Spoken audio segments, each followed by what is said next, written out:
Hey, how's it going? Yo, dude, it's going pretty good. So, sorry again, I'm making you wait longer than I expected. My bad. Yeah, not a big deal. How you doing? I'm doing pretty well. Just hanging out. Nice, nice. So, I guess let me know how it's been going since the last time we talked, and how's your overall game shaping out? I'm not sure if I'm actually doing that much Oh, better, but it feels a lot better. yeah. So, That's good. I've been working ViBE on love. scouting since ViBE last high. time.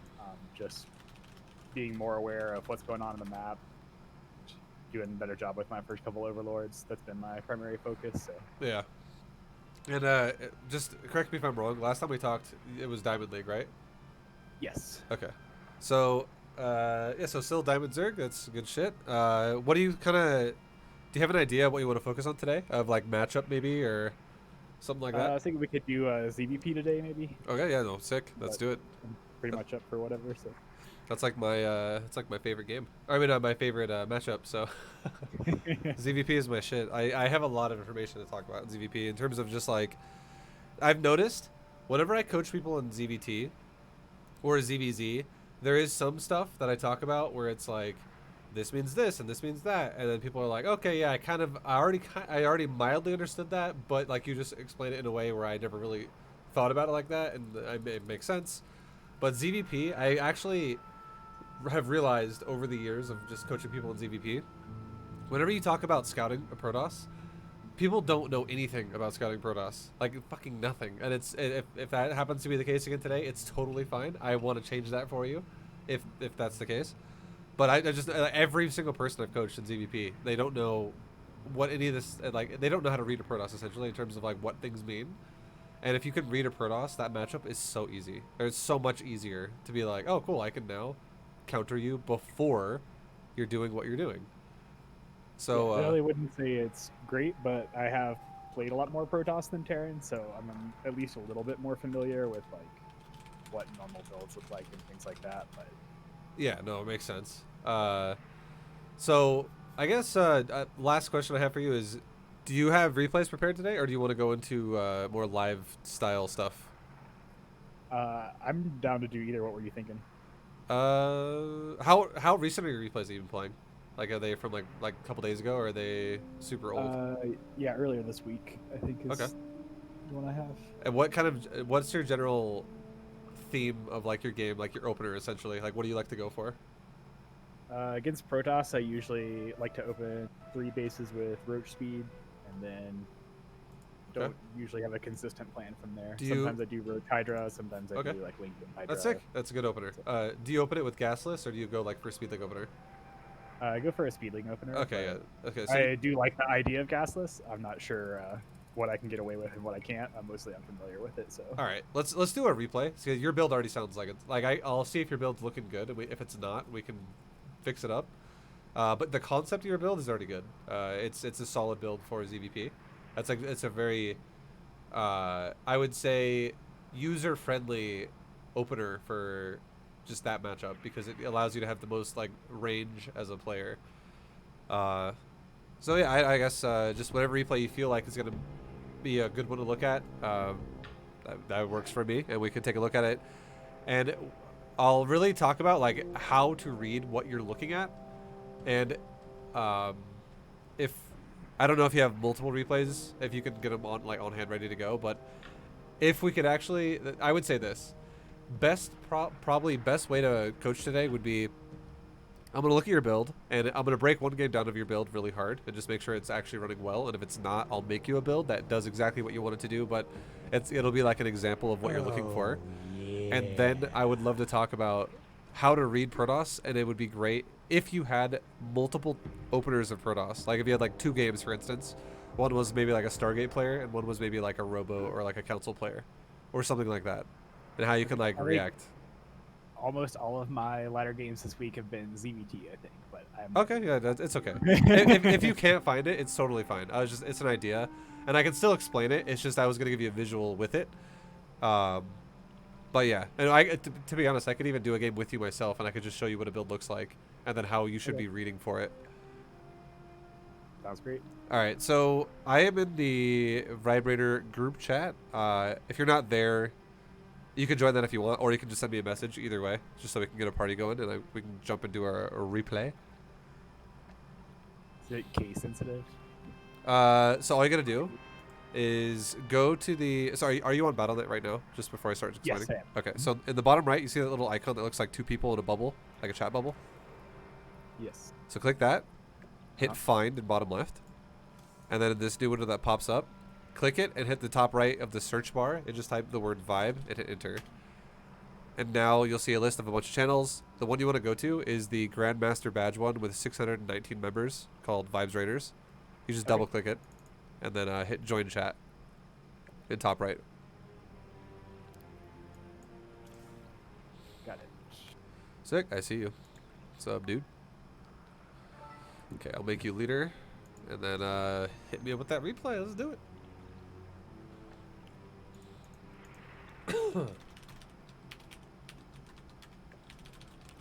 So I'll definitely be, like I said before, a lot of this comes down to.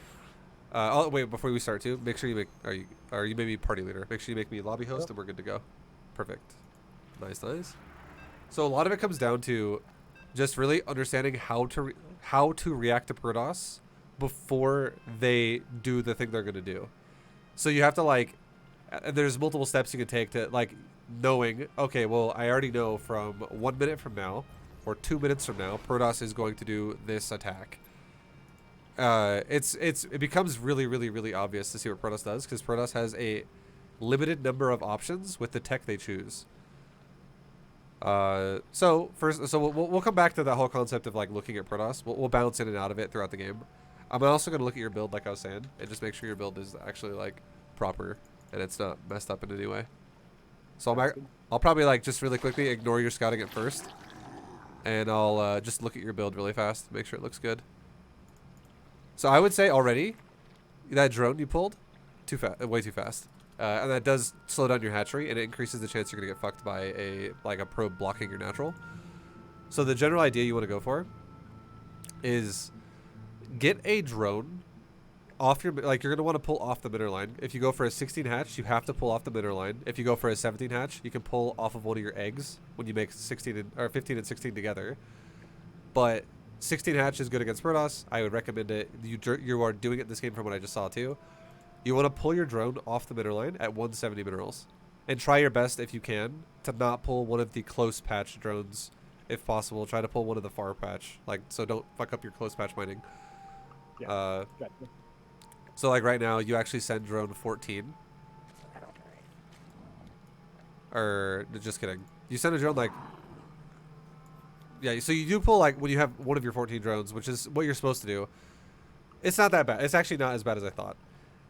You pulled it at 140, or like maybe like 135. You want to pull it around 170 because if you pull it around 170, you will mine up to 300 minerals as you get there. So like as you arrive, you can just throw that hatchery down.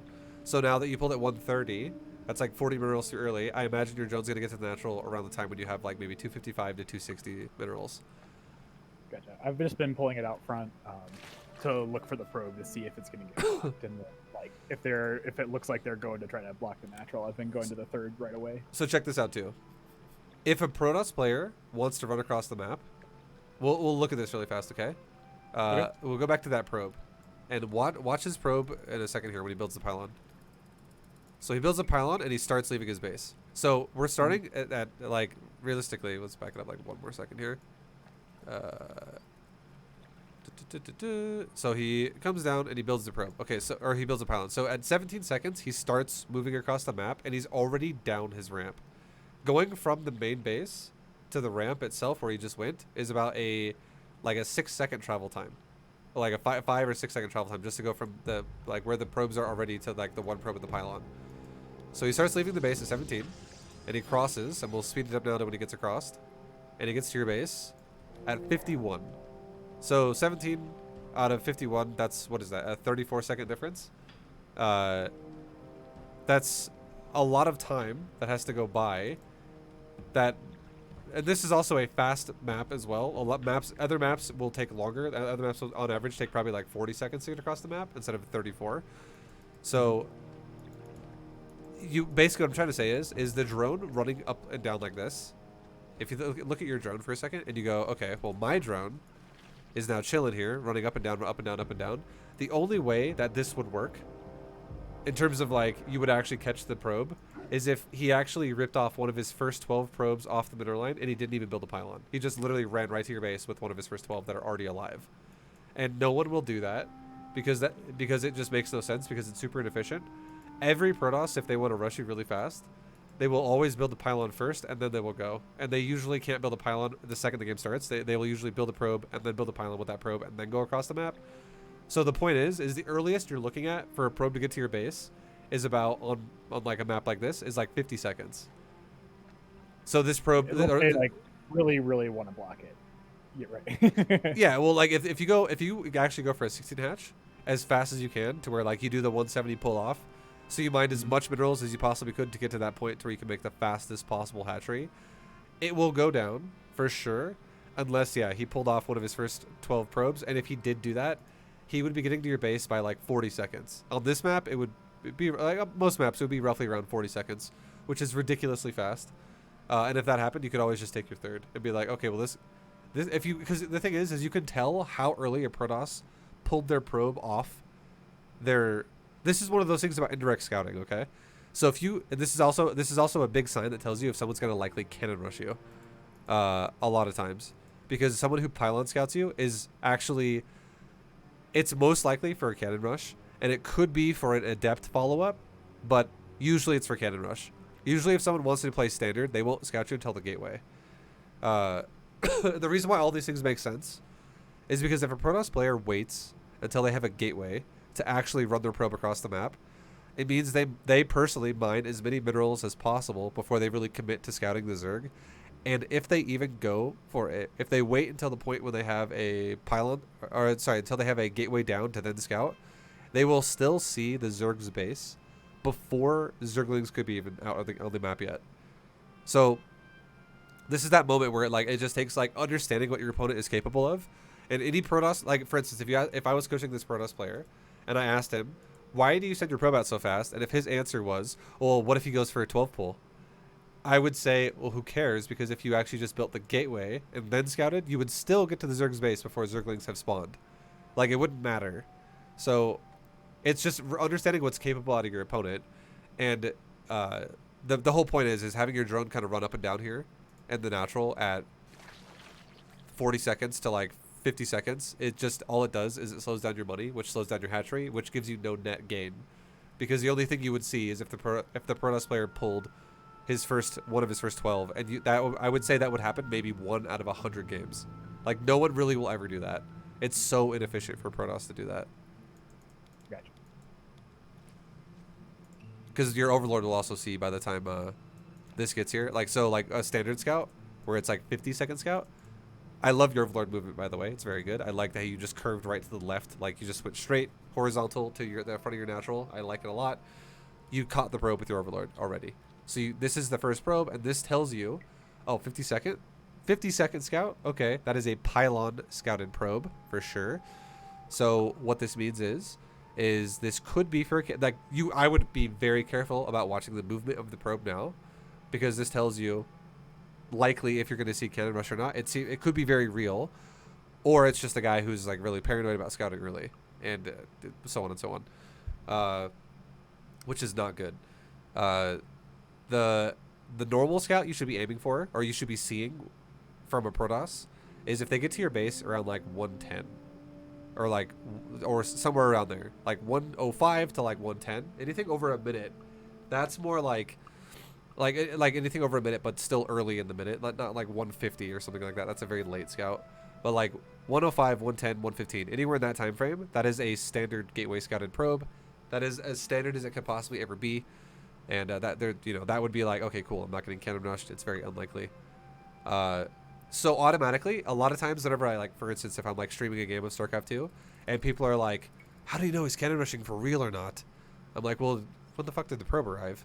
And this probe is definitely cannon rush worthy, because a lot of times if someone wants to cannon rush you, what they will do is they will build a pylon, immediately go across the map, and they will have a second probe build a forge and then also go across the map.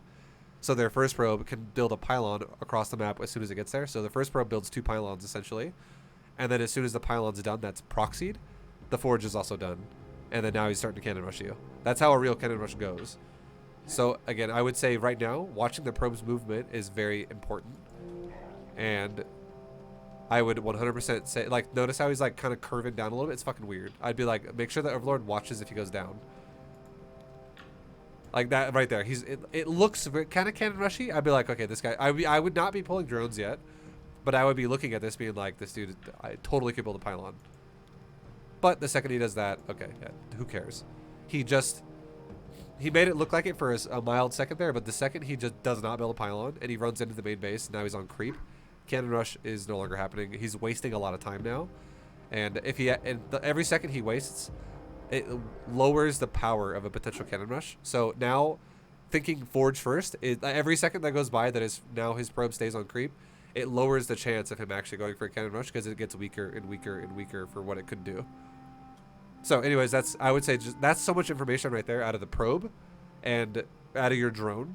And that's how I would recommend trying to read the game for yourself in the future. So you can just kind of predict what they're going to do before they do it based on the timers of the game. But for now, again, we'll go back to your build now, and we'll so far your build's good except for that drone kind of wasting some time for a second. But yeah, I'll go back to your build now and look at it more again. So really, before I move on from that, do you have any questions about what I just talked about? Anything that makes sense? No, it made sense. I haven't really ever paid much attention to that, so that's good to know. I can look at. Cool. Yeah, no, it's definitely huge. It's because right now there's like nothing going on too, so it's just, and your overlord will always catch it too. So it's just important to reference that time in the game and be like, oh, cool, pylon scout probe or gateway scout probe, and because it tells you too, like this guy. I will say this too. This is actually something, a final piece I want to make here. Anyone who scouts like right about now, like again 105 to like 115-ish, this is going to, it develops to a standard game, I would say. You should expect a player who's going to give you a standard game. Anybody who wants to scout with a pylon scout, a lot of times it could be for a cannon rush, or generally speaking, there is a higher chance that this player is going to do some risky shit. Like for instance, he might be going for a, because think about this for a second. This is how it could make sense. If somebody wants to scout you with a probe off of building a pylon, and they want to take a risk to possibly do something like go for Nexus first, if their probe gets to your base really fast, and they go, oh shit, okay, I only have like 280 minerals right now, and this Zerg is actually going for a 12 pool, but I have plenty of time to react to it right now because I scouted so early. So I'm actually just going to throw down my defensive gateway now, or my forge, or whatever, for defensive purposes. And then I'll take my Nexus after. That is something that someone could do. So seeing someone scout you this fast with a probe, if they don't cannon rush you, automatically, I would think in the back of my mind, I would not be surprised if my Overlord gets across the map and sees my opponent doing something like Nexus first. Does that make sense? Yeah. Okay. So it's just, this is a sign of cannon rush or weird fucking Protoss. Like awkward, like, you know, he just skips, he cuts corners and shit like that. So, but he could play standard too. It's just if he plays standard, it's less efficient than it could be because he's got less money by a little bit.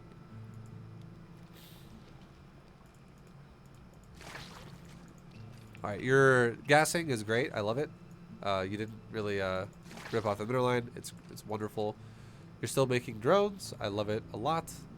Your drone going to your third base is way too early. So you're doing a ZVT version. You don't need to do this against Protoss. With Terran, you get the Reaper. It can come out off the barracks immediately.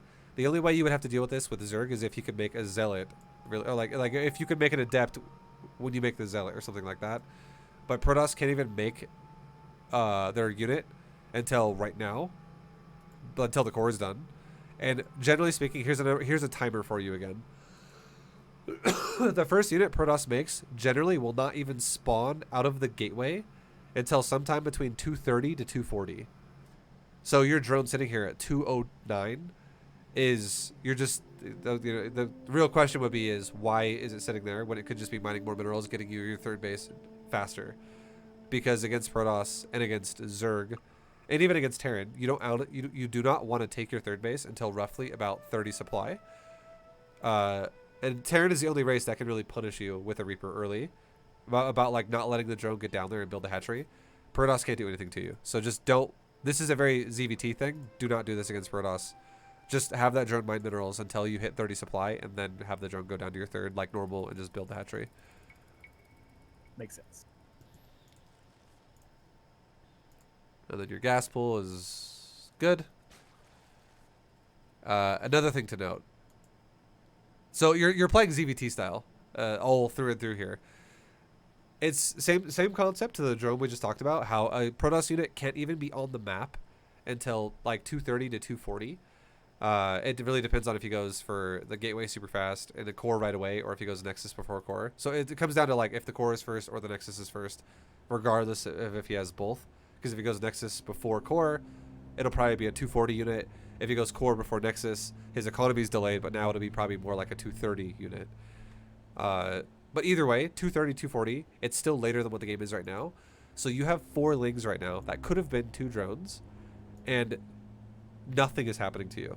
Like right now is when a Reaper would already be hitting your drones, right? If it was Terran. But with Protoss, the unit isn't even out yet, and it still, on top of that, has to cross the map.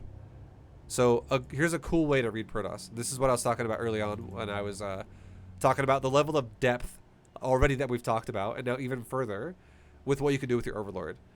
So if you can tell, we're going to go back to your Overlord for a second here.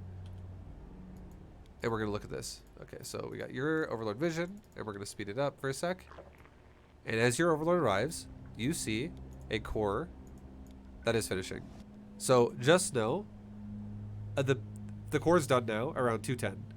The build time of a Adept or a Stalker is 30 seconds, and if you chrono boost it, it's 20 seconds. So if you were to think about it now, the fact that it's going to be a 230 unit, this most likely insinuates that this Protoss has gone for a Pylon Gateway core than Nexus, because it's the earlier version. It's a 230 unit, which is totally fine. And it's because the core is done already. A lot of times the core and the Nexus will be finishing closer together. Because you notice how the Nexus is still only like you'll see it in a second. Like as your Overlord scouts further in, now you see it with your Overlord right here. And you see, oh, the Nexus is still only like 75% of the way done. Or like maybe like 78% or something like that. It's not done already. If it's a core before Nexus, the core will finish when the Nexus is literally like at 70%. If it's a Nexus before core, they will both finish roughly around the same time. So, generally speaking, the core is done. You have 20 seconds now before the unit pops out. And this is important for 2 reasons. Number 1 is you now know that, well, in general, you know that the Protoss isn't proxying you. So there is no reason to make lings right now. You could totally just make drones, which give you more money faster in every way, because more drones means more money. And on top of that, if you're expecting unit to pop out of this gateway around 230, I love that you found the second pylon, and you even found the tech, which is amazing. That's definitely what you want to do. You want to find the tech, and you want to find the second pylon. And if it means you have to commit deeper into his base, you should 100% do that. Now, here's how you read Protoss. This is a advanced, like, thought process thing to think about against Protoss. And check this out. If you scout deeper into the Protoss's base and you leave their gateway, the gateway is now in Fog of War. You still know what they build, even though you don't see the gateway. And here's how you can tell. If you can predict, okay, I just looked at his base really fast and I see the core just finished, so it's a 230 unit popping out of that gateway because it's being chrono boosted. Which, generally speaking, it will be chrono boosted a lot. You go, okay, 230 unit should spawn, which means if my Overlord is now near the Nexus in his main base when the unit spawns, maybe like 4 seconds goes by, and that's how long it'll take the unit to travel up the ramp and start hitting my Overlord if it's a Stalker. So around 235, maybe between 235 to 240, that's the window of time you want to aim for to give the Protoss some seconds to react to this, to go, is this a Stalker? If it's a Stalker, he'll come over and shoot your Overlord. That's just going to happen. If it's not, however, if he does not shoot your Overlord between 235 to 240, because again, you're calculating the number of time that has passed since you thought the gateway would pop a unit out. If no unit smacks your Overlord, even though it can't see the gateway, between 235 to 240, you go, oh, he's not killing my Overlord, which means he just made the depth first. So, that's that. So now I will make Zerglings. And if you think about it, the build time of a Zergling is 17 seconds. 17 seconds is plenty of time to react to an adept walking across the map. So if you're maximizing your build order at the start of the game, or you're like your opening reaction, you can build Zerglings as you think he does not have a Stalker, and he does have an adept coming to your base, and you can make Zerglings as a response to that. And as he arrives at your base, then these Lings suddenly spawn as he's there. So you have as many drones as possible for as long as possible, just cranking out those minerals, which could net you a gain. If you had 3 drones mining minerals, more than you do right now, because you have that one just waiting there, and you have 4 Lings, that could have been like 3 drones mining minerals for maybe like between all 3 of them, maybe for like I don't know, like 30 seconds. Because you got to realize, if you think about it like this too, like 1 second counts for 3 if you have 3 drones mining minerals, right? Because you're multiplying it by 3 drones. So like easily like 30 seconds could have gone by, or maybe like 40 seconds could have gone by for the 3 drones in total. Up to this point in the game right now, which is that's just 1 second equals 1 mineral as well, because a drone averages 1 mineral per second. So that's just a lot of minerals you could have had.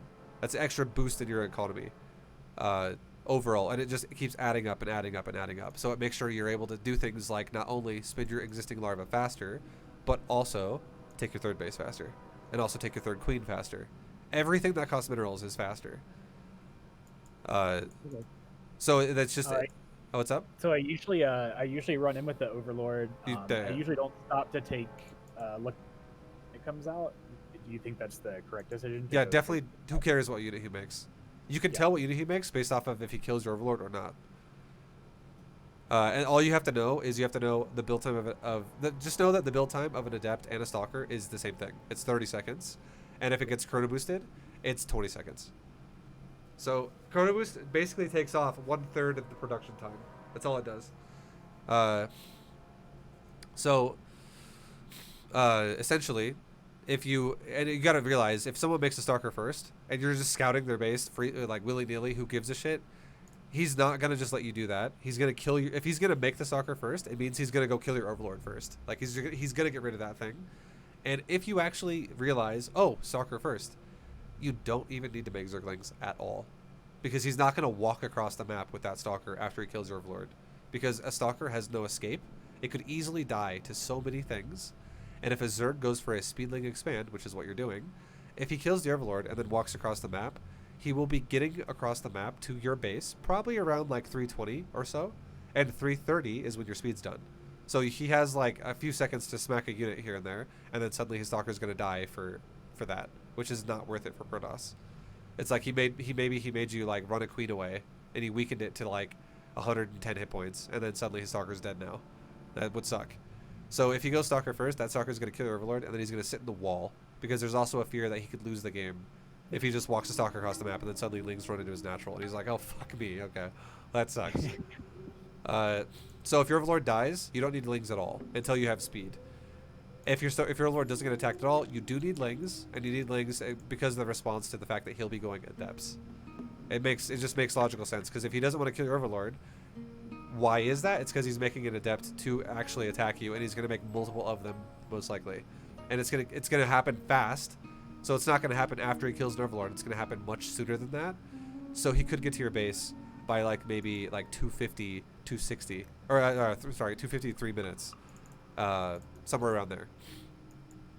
And that's when, you know, obviously if you're getting to that 240 mark and you haven't seen a Stalker hitting Overlord yet, if you make Lings, 17 seconds after 240 is 257.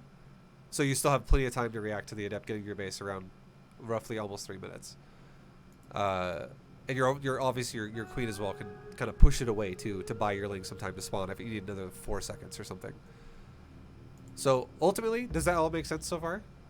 Yeah, definitely. Okay, so that's huge. If you could do that, that makes your economy so much fucking better, because you're not doing things that are inefficient, like the Lings and the drone sitting there and stuff like that. I still like to. Sometimes I still like to have the Lings, even if they have like a Stalker or something at some point, just to go like look for a 3rd base. No, okay, so you're gonna make Lings.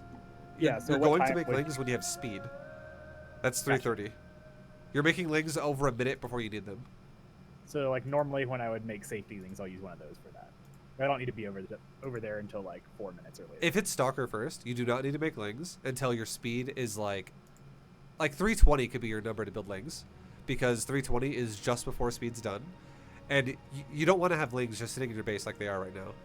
Like if this is the average game for you, where like Lings sit in the base idle for 40 seconds, and then finally they do something, that's obviously, that could have been drones instead for 40 seconds each, and that's 80 minerals right there for just 4 Lings. That's a lot. But if your opponent, it goes for an adept. So let me just explain it like this, okay? I'll explain the overall thing you want to do, and then I'll explain the adept thing. So overall, if it's a stalker, or if it's just not an adept, if you're not worried about an adept attacking you, make Lings just before Ling speed's done, around 320, and the number you want to make is about 12 Lings, and then you're done all together. 12 Lings is wonderful, and what this can do is it scouts for the third. It scouts the doorway, which we haven't even gotten to that point yet. We'll definitely talk a lot about that here in a minute. It allows you to constantly check up on the Protoss.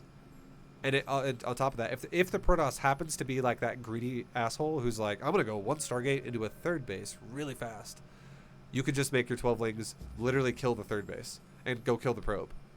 Like, you could kill it right away, because if a Protoss is going to be super greedy and go 1 Stargate at third base, and they're just trying to take that risk of taking the greediest third ever, it will go down around 330 to like 345. Like, it's not really defendable. So if you catch it with Lings, you just kill it. Doesn't happen a whole lot, but it does happen sometimes with Protosses when they're playing really greedy. So again, that's standard. If you feel like you don't need Lings because there's no adepts coming, make them with Ling speed at around 320. Now, if there is an adept opener, okay, what you want to do is you want to make Lings at 240, and you want to make 4 of them, just like you did, because there could be 1 adept coming to your base. It's very likely that's happening because your Overlord is not dying, so it means that it's an adept. Now, if you confirm it's an adept, like the second you see 1 adept arrive at your base, and you're like, oh, yep, no, he's going adepts. It's confirmed. I made 4 Lings for this. He just showed up.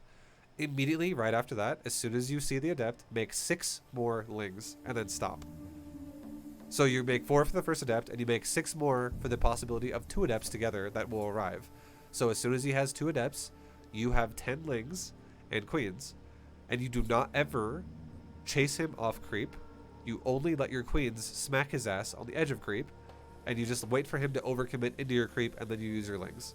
You will never, ever, ever chase the adept off creep unless you have speed. And then if you have not lost any Lings, if you've done a good job at like managing your units and you've lost nothing, same thing again, once you get back to that moment where you're about to have speed, you make your last Lings, whatever you need to get to 12. So if you've lost 0 and now you have 10, well, now you make 2 more, you're at 12. If you've lost 4 Lings and now instead of at 10 you're at 6, well, you make 6 more and you're back at 12. The goal is just make whatever remainder is left over to get to about 12. And if you're not perfect, if you make 14 or 13 or 11 or whatever, who cares? Just as long as it's around 12. Don't make like 18 or 20. That's way too much. That's excessive. That's gonna same thing again right now. Like what it's doing, it's gonna fuck your economy up, and it's going to slow you down like crazy. Like I'm being I'm stressing on this super hard right now at the start of the game, with like these Lings being made this early, this drone waiting this early, because this is such a big part of your economy that's doing nothing right now, and it adds up pretty fast because you're in the development stage of your build right now, so it slows you down like crazy. Like I would say for just to throw a number out there, I would say how far your build is behind already at this point in time is already like probably 15 seconds behind. Just because you have idle economy not being utilized from the Lings and the drone that don't need to be doing what they're doing. And it's going to keep going up because it's going to continue to be that way. So hopefully, like again, if anything I said just now, if it doesn't make sense, I can make sure you understand. But the concept is Lings are worthless unless it's 100% guaranteed to defend adepts, and then you don't actually. Otherwise, you don't really want to be using Lings at all until you have speed. And once you have speed, 12 is enough, and then you're done. And then you can go right into a Roach Warren and not even worry about Lings after that. That sounds great. I usually just have no idea what comes out of the building, so I like that trick you gave me. Okay. Yeah. No, About whether the tracker's coming to kill it or not. exactly. It makes sense because and also here's another thing too is like if the Protoss player builds his pylon right in your face, and he just shows you his tech, he's like, hey, look at me, I have this tech over here. A lot of times that will, it usually more often pairs with an adept because he doesn't give a fuck and he's just making his building right there.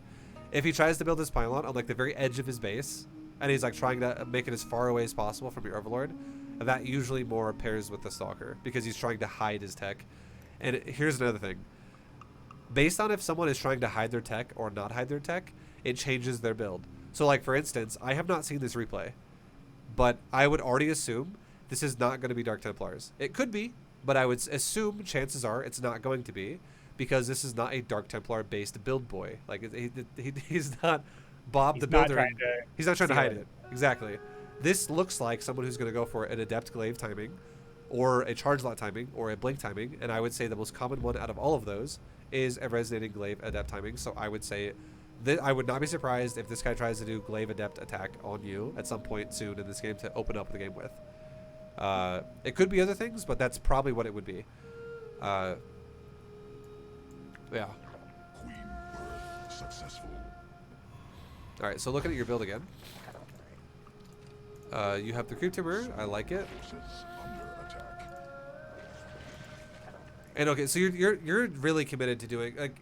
I know it's happening a lot. As I'm definitely gonna make you a ZvP build, because you're definitely doing a lot of ZVT-esque things.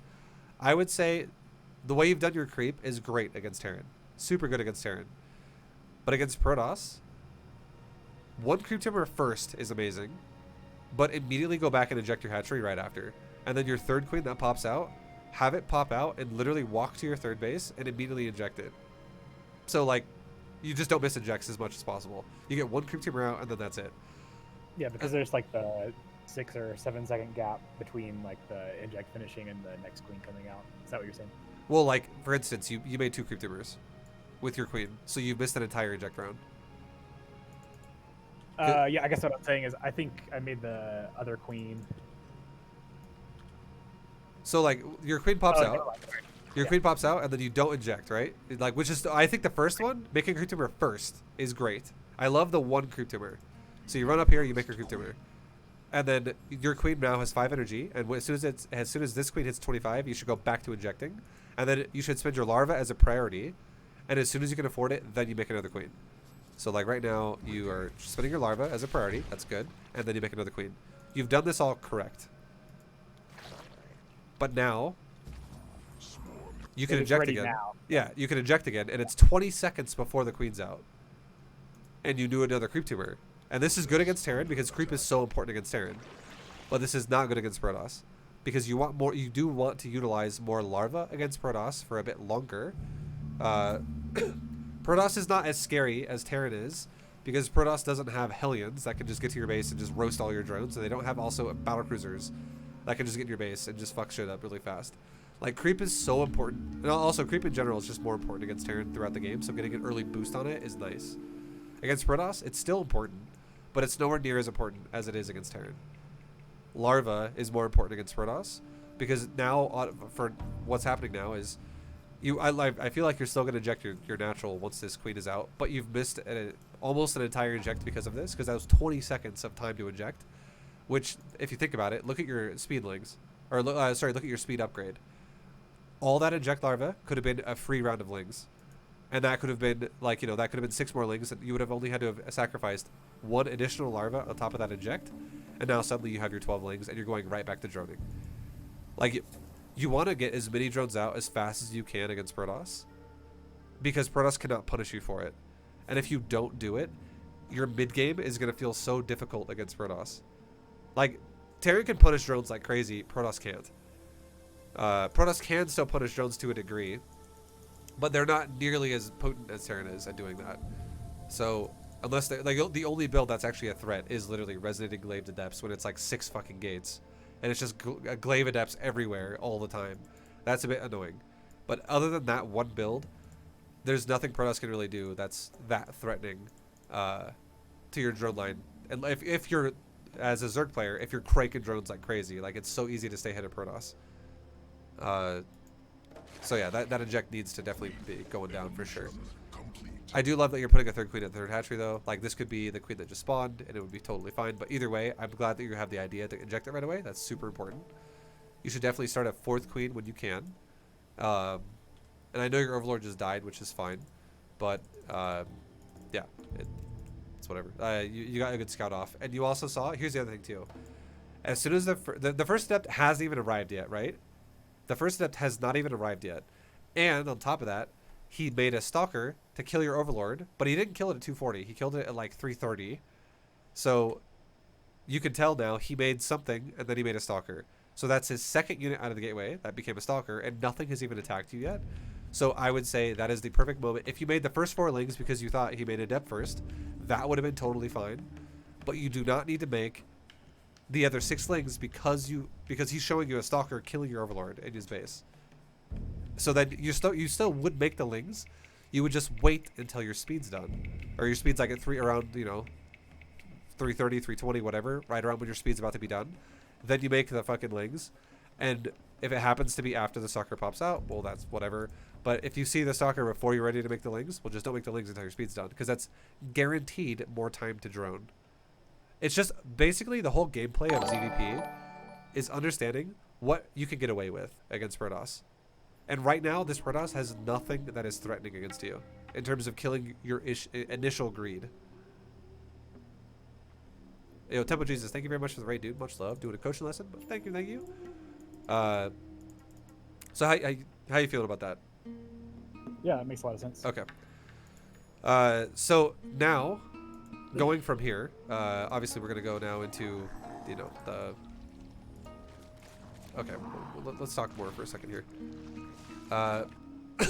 Roach Warren, tiny bit late. I would say in general, Roach Warren should go down around maybe like 330 to like 340. Your Roach Warren this game went down around 4 minutes. This is actually a 4-minute Roach Warren is totally fine against a Stargate. It's a bit late though against a Robo first or a Council first. The reason why is because if this guy goes Glaive to Depths, like for instance, look at the production tab up top.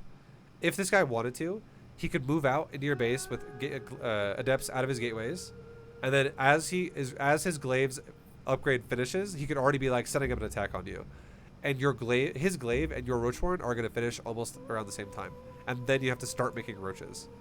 So if this guy was going to do a super efficient glaive adept timing, you're going to have glaive adepts in your base before your Roach Warren's done, and it's just because 4-minute Roach Warren is risky as fuck against a Council first. So just know, if it's not a Stargate, you have to take a Roach Warren around 330, 340. If it is a Stargate, you can take a Roach Warren around 4 minutes, and that's fine. Cool. Okay. I usually just look at my natural and like when my Roach Warren, but that would have happened earlier if I had injected sooner and also not made the wings right. Yeah. So exactly, you would have had more, but so like I would say in general, the earlier you make the the earlier that you make the Roach Warren, the more impact it's gonna have on your economy. Like it could potentially fuck your economy up if you make it too early, and if you base it off of like the mineral line saturation and you're if you were to say, let's just say you were like, I'm gonna make my Roach Warren at 12 drones on the mineral line, and you're like, I'm skipping all lings and going all drones, and you make it super fast because you're cranking drones out like crazy and you're not doing the quote unquote safe version, it might make it too early. Whereas if you make it, if you're playing a little bit overly safe with too many lings and you base the Roach Warren off the drone count and you make a Roach Warren way too late, it fucks you again. Just understand that if your opponent wants to do a glaive or like a Council first, okay, a Council first, if you make a Roach Warren at like 330 to 340, anywhere in that time frame, 336, 339, 332, as soon as you can afford it without fucking your drones up, because again, you want to make larvae the priority. So if you're at 330 and you have 4 larvae sitting there and you have 250 minerals in the bank, make 4 drones, go back down to 50 minerals, and then build back up to 150 minerals, and then make a Roach Warren at like 338 over the next like 7 seconds, whatever. So much better than just letting larvae sit there and being like, oh, I have to be strict on this and go for the 330. As long as it's anywhere between 330 and 340, because things that change this number ratio are how efficient was your mining, how well did you stack your close patches, how fast did you start your natural, how many times have you missed a larva for like 5 seconds at a time, or every time a larva has spawned, have you caught it within 1 second of it being alive and you made a drone out of it? Like, how quick are you like managing your economy? It could give you more money if you do this, so it's impossible to always make it perfect. But if you make your roach spawn at the latest 340, you will always have access to roaches before either DTs or upgraded gateway units can attack you. Guaranteed. And that's super important because the setup against a council is the whole game. If you're not set up properly and a council hits you, you will die. If you are set up and a council hits you, it will be defended. Setup is everything. Like, it's literally all at the start of the fight. It's all or nothing for either side. So if your roach horn is late, which it is this game, and your opponent is very efficient at being fast with his timing, you will die.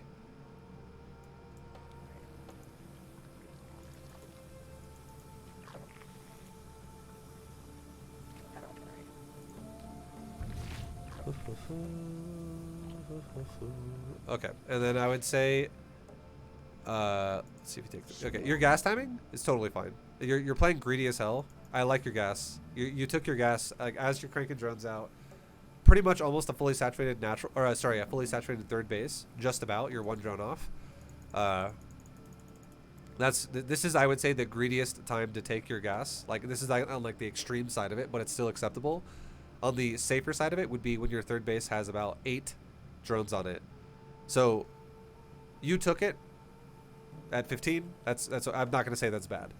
Like, you're being greedy, and that's totally fine. As long as you take the drone, like the gas, soon after you make those drones, it's totally fine. So your gas is on the greedy side, but definitely don't take it later than you just did. Gas can totally be based off your drone counts, and the reason why is because you have to rip drones to saturate the gases. So you definitely don't want to have an undersaturated mineral line while you're taking gas. Yeah. So overall, build's not too bad. It's mostly okay. Your scouts. Okay, so now let's talk about your scouting again. Your scouts just went across the map. Your lings, that is. Let's see it right now. Your lings go and scout, and you run into 2 adepts coming across the map, and you go to both thirds, and you see no third and no third. This is pretty standard that there's no third yet. This means he's not really super greedy. This means that if the Protoss player has gone council first, my gut feeling would be this is most likely, for like a Zerg's perspective on this, my gut feeling would be this guy is most likely going for 4 gateways and attacking you with, like 4 gateways and most likely like maybe a warp prism. Or if it, here's why you can tell this, okay? This is why I know it might sound confusing, and this is why I really want you to go back and watch this VOD as many times as you need to. If you're like, Jesus Christ, this is like information overload. But just understand this concept, okay? If a Protoss player wants to go for a robo, because you know he went council first. So if he wants to go for a robo behind the council, generally speaking, that pairs really well with 4 gates if it's going to be macro. It pairs, and it could potentially pair with like 7 or 8 gates if he wants to all in you. But we're almost there. We're getting close to that point in the game, but we're not there yet. So for now, we're talking about macro, because it still could be that. So if it's robo after the council, a lot of times that'll pair with 4 gates because it goes well with the warp ends of a prism, and you can load it up and move it around and whatever, and you can be harassing with it, and so on and so on. That also could pair with a potential Dark Templar or things like that. And most commonly, it's going to be DTs and Archons, and so on and so on. But that's fine. Now, if we take a Ling and we look at the front of his base, which you have not actually done yet, if you would have taken a Ling and you would have poked the front of his base, you could have seen another gateway at the doorway, and you could have seen the robo. And this is a big deal at telling you, information that is relevant. So that's also why you want to make 12 Lings when you hit speed, because it allows you to lose a Ling here and there if it happens, and you can continuously scout the Protoss until you find out what's going on. And scouting the door is such a big deal against Protoss, because not only like if you catch tech, that's amazing, but it's not even required, because if you catch composition of units, that tells you everything as well. So like for instance, if you scouted the door of Protoss And all there was sitting there was one stalker and a shield battery. You scouted again 30 seconds later, one stalker and a shield battery. You scouted again 30 seconds later, one stalker and a shield battery. And you knew he went council first. I'd be like, this dude looks like he's fucking going DTs. And he's got 4 gateways and a prism and DTs coming. And he'll go into Archons afterwards because he's making nothing out of the gateways. However, if you scout the guy's doorway and you see one stalker and 2 adepts, 30 seconds later you see one stalker and 4 adepts. 30 seconds later you see one stalker and 6 adepts. I'd be like, this guy's going glaives. And so on and so on. Like, it makes sense because he's building into what his timing is. When would you do that? With the 12 lings that you make, like as soon as they come out, would you start sitting like one time at the door? Yep. Is that the right time to do that? Don't be lazy with it if you can. Don't just right-click his doorway and be like, it's going to die. Whatever. Try to not lose it. Try to, like, touch the door, and you might get shot, like, once or twice. But if you can help it, try to avoid getting shot by, like, an adept, because adept range is not that far. But, like, maybe, like, poke the side of the core and run away. Or, like, poke the side of the gateway and run away. And just look at what he has behind the doorway, because the vision radius of a Zergling is rather decent. It's, like, 7 radius of vision or something like that. It's not bad. It's much larger than an adept's attack radius. It's a little bit larger than a stalker's attack radius. So you could, because like look, for instance, like look at your ling in the middle of the map. Like that thing can see quite a far range of distance. Like if an adept was sitting on the max range distance of what the ling could see, it could not shoot the ling from that far away. So you could see the door and see what he's building behind it. And if the Protoss is showing you that, that's so much information to note. And like right now, you are seeing 3 adepts and a prism, so this is very indicating of. And even if, furthermore, if you click an adept and you look at his upgrades, if you mouse over his weapon, you can see he's upgraded weapon speed, so you know he's going glaives already. He's like if you just paid attention to that right now, you could guarantee it's glaive adepts. And a piece of information as well for anyone who doesn't know this: if you ever see a stat card on a unit, whether it be shield, armor, weapon, whatever, any unit in the game, move speed, attack speed, if the number is yellow, it's upgraded. If it's white, it's stock. So, for instance, if I back up the replay just for a second, and you look at the upgrade for glaives, mouse over an adept with its weapon, and see how it says 1.61 in white. Mouse over it still, don't take it off, and it says 1.61 in white, and now suddenly it's 1.11 in yellow. It's because the upgrade has initiated, or it's upgraded now, and it's now affected by, it's modified. And anything that's modified in StarCraft is yellow text, not white text. So it's a very, so you don't have to be the guy that's like, well, I know every stat in the game. I know every single passive move speed and upgraded move speed. I know all attack speeds. You don't gotta know any of that shit. All you gotta know is it yellow? Oh yeah, it is. Okay, so he upgraded it. So he's like I already thought, because he went council first, he could be going for something in this range of build. He could be going for adepts, stalkers, zealots, whatever. DTs, but now I see he's making a lot of adepts, and now that I know he's making a lot of adepts and a council, that seems like it could be a adept upgraded build, the resonating glaive build. And you mouse over his weapons and you go, oh yep, it's yellow. Yeah, his weapon speed is yellow, which is what that upgrade does. It makes the adepts attack faster. So he's committed to it now. He's confirmed that he's going for a glaive adept timing. So reading the doorway is huge, because it indicates what his build's going to be as well before it's ready. So again, it ties into the thing we were talking about earlier, which is you want to be able to prepare for what Protoss is doing in the future, not reacting to what Protoss is doing right now. Because if your playstyle against Protoss is reacting to what they're doing right now, your chances of dying to their timings is going to be ridiculously high. You're going to lose the Protosses all the time. You're supposed to be able to react to what they're going to do 2 minutes from now, by all the information we've talked about up to this point.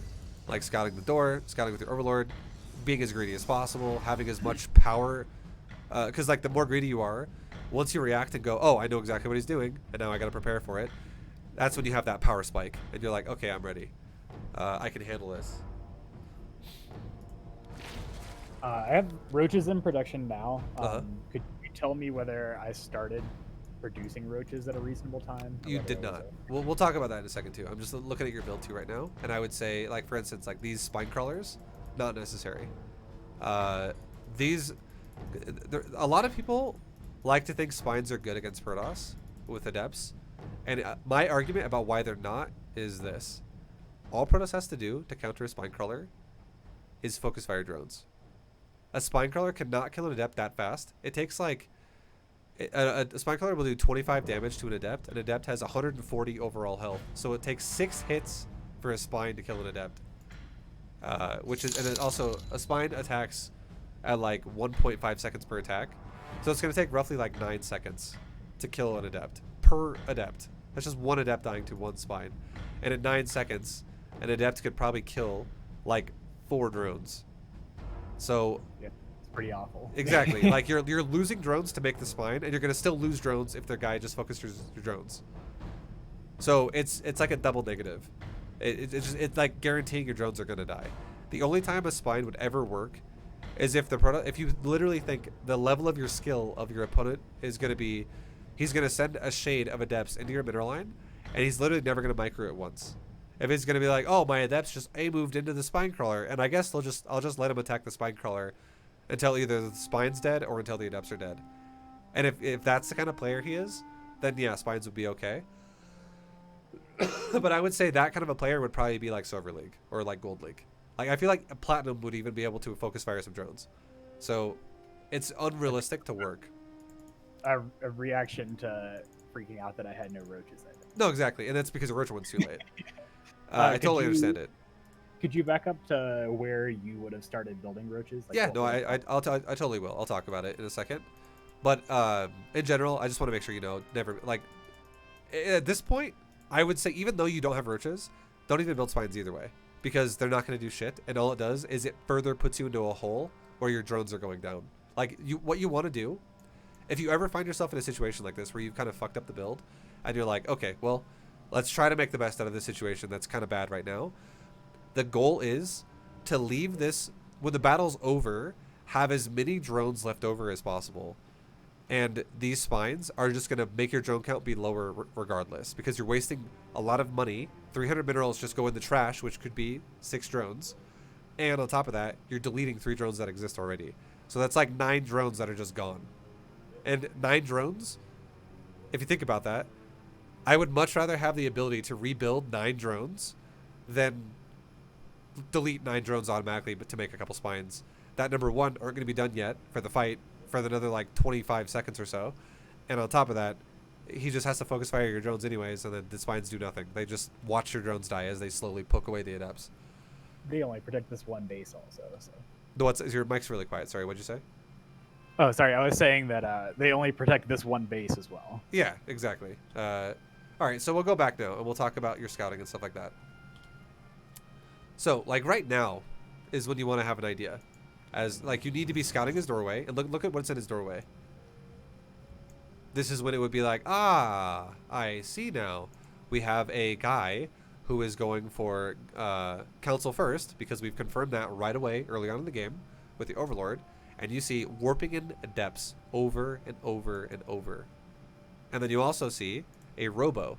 Like that's even better information. But at the very least, you just see glaive, or you see adepts, not glaive yet, but it likely means glaive adepts, because why the fuck would he go council first and make a bunch of adepts and then get blink? And then he would get charge. Like he's going to make glaives because he's making adepts. Right, especially if that prism's already building and all that. I mean, it doesn't have any other things, so. Yeah. So like, and then, you know, if you did see the prism, that's wonderful. But if you build a roach warren at 330 to 340, let's say you built it at 340, the latest possible version of what would be okay. It would have been done at 419 because it takes 39 seconds to build. And 340 plus 39 is 419 for time.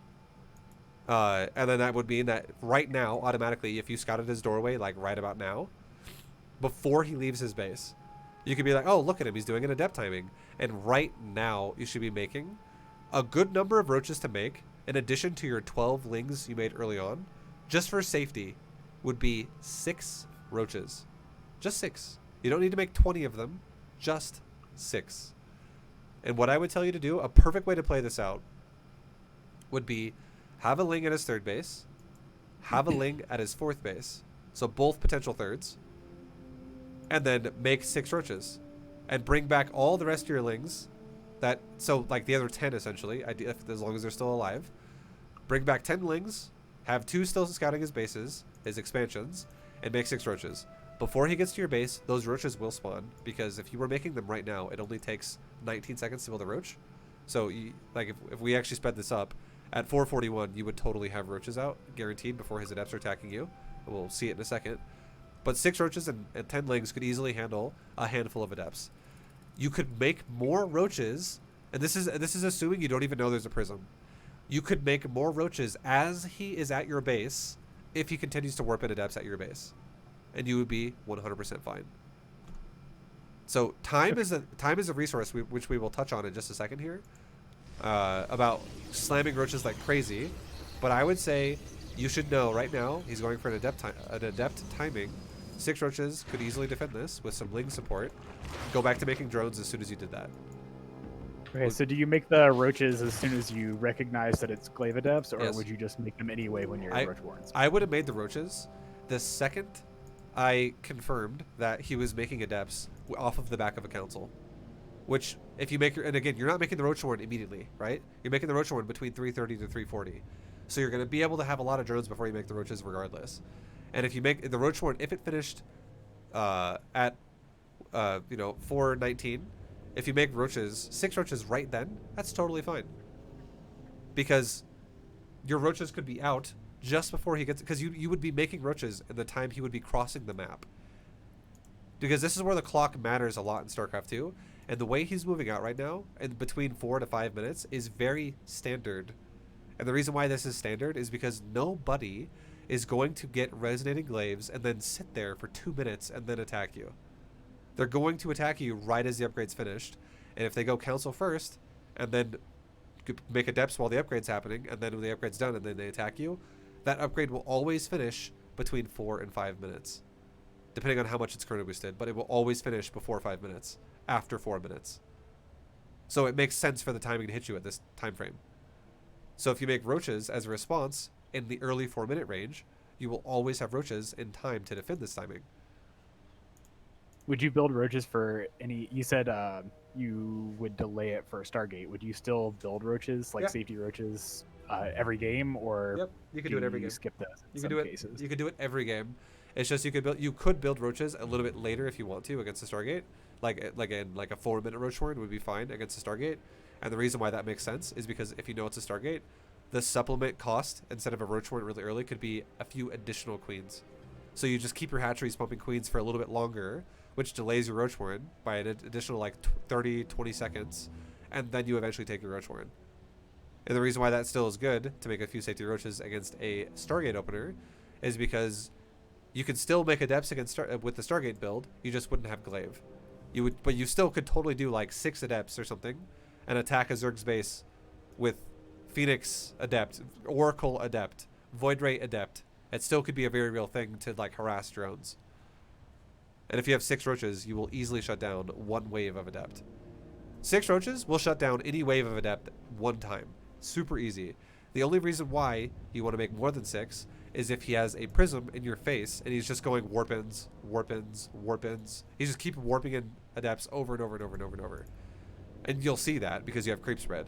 And you're defending it, right? You see it in your face because he's attacking you with it. So if it's multiple waves of adepts, you can make more roaches while it's happening. You don't have to, because again, you already have the 6 roaches. So you can defend the initial wave, no problemo. You're totally fine. For the opener. So like 6 roaches should be out like right now. And your 10 lings should be supporting them as well right now.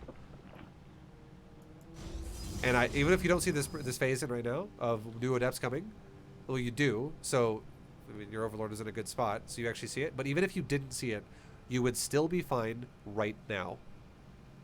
And now here's the reason why, the ultimate reason why. Again, this is where time comes into a factor. I'm gonna ask you, like, I want you to don't look at Protoss' base for a second here. Don't look at his base. I want to ask you a question, and that is, how many gateways active into warp gates already do you think this Protoss could have right now in the game? If you were playing this game right now, how many do you feel like this Protoss could have right now? Maybe like 4 to 6. I'm gonna guess 4 because that's how many adepts they warped in. But Okay. So I would agree with you, and I would say 4 is a great guess. 4 is perfect because it is physically like this is where a lot of people that don't really fully understand how time works in StarCraft 2, they think their opponent could do fucking anything, and someone might look at this and go, "Well, it's 453. I don't know what that means." There could be 10 gates. I could see 10 gates could be warping in on my face right now, and it's a moment like that where it's unrealistic because it's impossible. You don't have that many resources this fast. The only way he could have 10 gates is if he didn't have a council, he didn't have a robo, and he cut probes at like 30, and he just saved for gate, and all he wanted to do was like 1 round of warp in, and that's it. And he would never be able to sustain it afterwards. Like it's inefficient as fuck. It would be a terrible build. It would never happen. So what he needs is more time to make more gates if he wants to expand his warp in potential, which would be around like right now, but just below 5 minutes. 4 gates is like max he could have.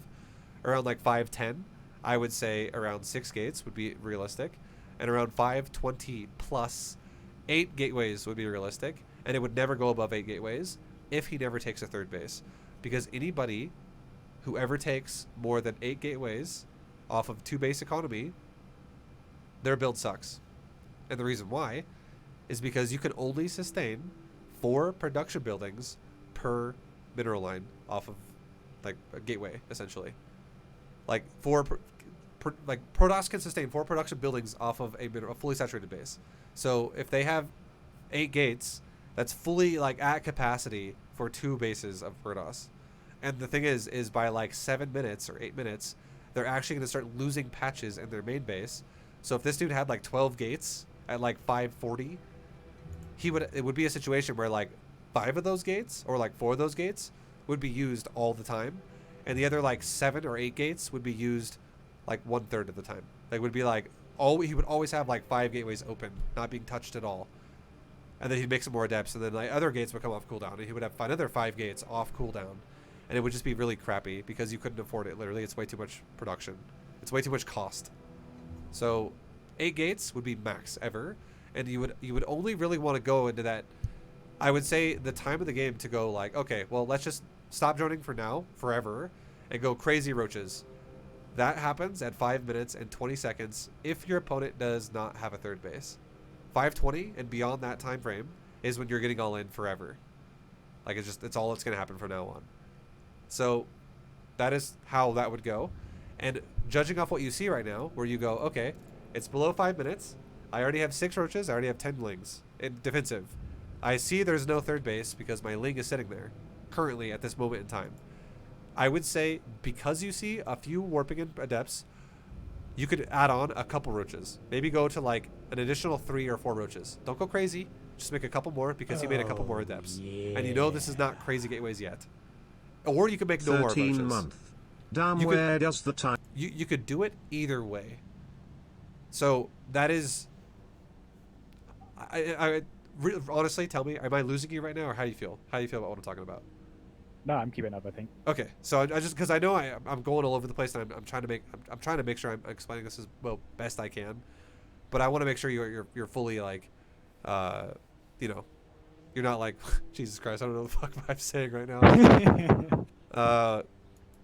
But again, like I as the Zerg player, I would not feel that threatened from this because it's a prism before 5 minutes, and if I already have 6 roaches and some lings for safety, it would still be enough to defend what's happening right now. But if it keeps happening, you could definitely make some more roaches. Like another like 4 or something like that. It doesn't have to be crazy, just a little bit. Now, this is a huge deal right here. If we were to look at everyone's vision, if you still had a ling at his 3rd base and you saw this probe right here, see his probe at his 3rd just coming in to build that nexus, automatically, you know there are, like, if you actually confirmed, like if you saw a nexus go down, or if you killed the probe, that's a big sign that tells you this Protoss player is likely, you know, even if you don't even know he has how many gateways he's on, and because you don't know, he might be starting to build more. This probe tells you there's a very high chance he's stopping at 4 gates and he's going to build that nexus. So he's not trying to build gateway 5, 6, 7, 8. And instead what this is not an all-in. This is just a timing attack that is designed to kill your drones, and he's going to fall back and do a third base out of it.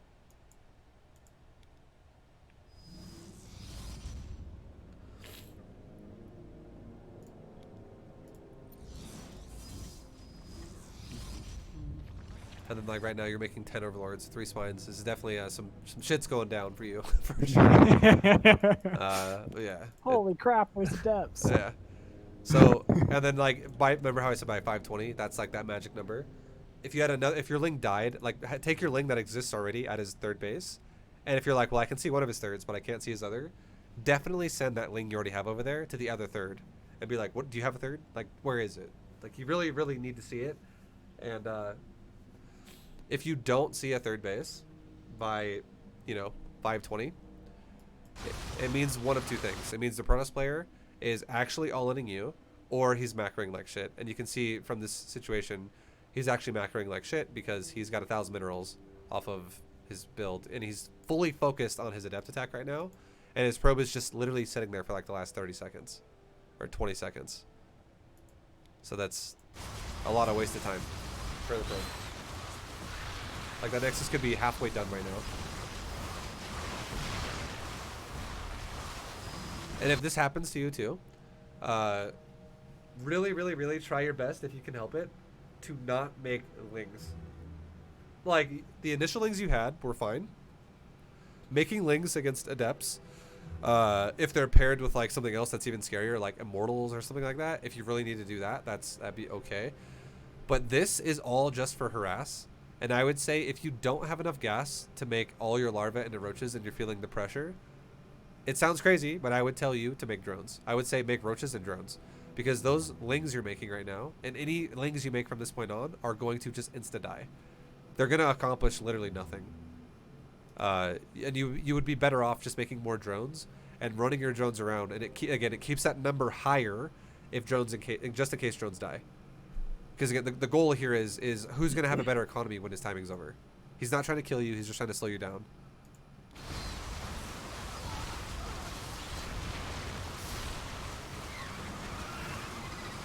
And again, this is what I'm talking about too, where the early setup is everything. Like, the initiation of the fight is everything, because you've actually lost so many roaches at this point that if you had I wish I could see exactly how many, like, roaches specifically have died, but I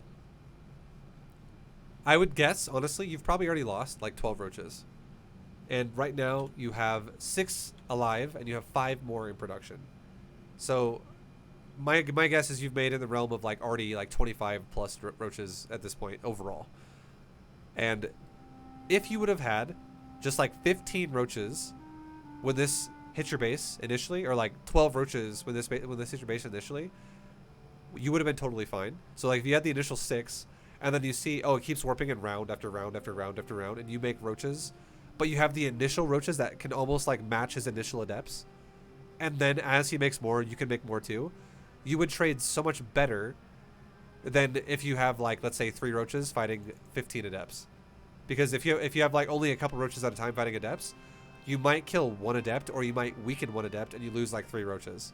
It's because it's not 3 versus 3, it's because it's 15 versus 3. So your roaches are having the worst uptime ever of DPS. Like, they're just getting in there, shooting twice, and dying.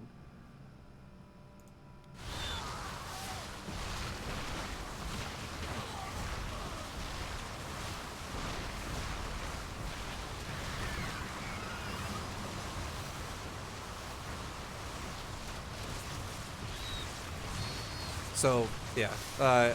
Like, this part is kind of just irrelevant. There's not really much you can... Like, you could try to creatively... let's say this too. You could creatively micro this. And here's how you could do this. The move speed of an adept is 3.5. The move speed of a drone is 3.94. The move speed of a roach on creep is a little bit over 4. So, in total, what this means is both roaches and drones are faster than adepts. And if you ever were in a situation where you're like, ah, shit, I keep running in roaches in small numbers into his adepts, and I keep losing all my roaches and losing all my roaches and losing all my roaches, you don't actually have to do that, because all your units can outrun his adepts. The only thing that's scary is the initial warp, the phase, the psionic transfer of like the shade of the adept, where if he like gets right, if he shades to a mineral line, that could be a little scary for a moment. But all you got to do to change that, to fix that problem, is let's just say hypothetically, you had roaches in your third, roaches in your natural, roaches in your main, and they were all trying to avoid the adepts. No matter where he goes, your roaches and drones could be together, and he would automatically A-move your roaches in that clump of units, and you just run away from him while you build more roaches. And once you have an equal, like a relatively equal number of units, like let's say he's now at like 18 adepts and now you're at 19 roaches, well, now you can fight him, and you could, as soon as you fight him, you could send all your drones back to mining minerals if he forced you out of one mineral line,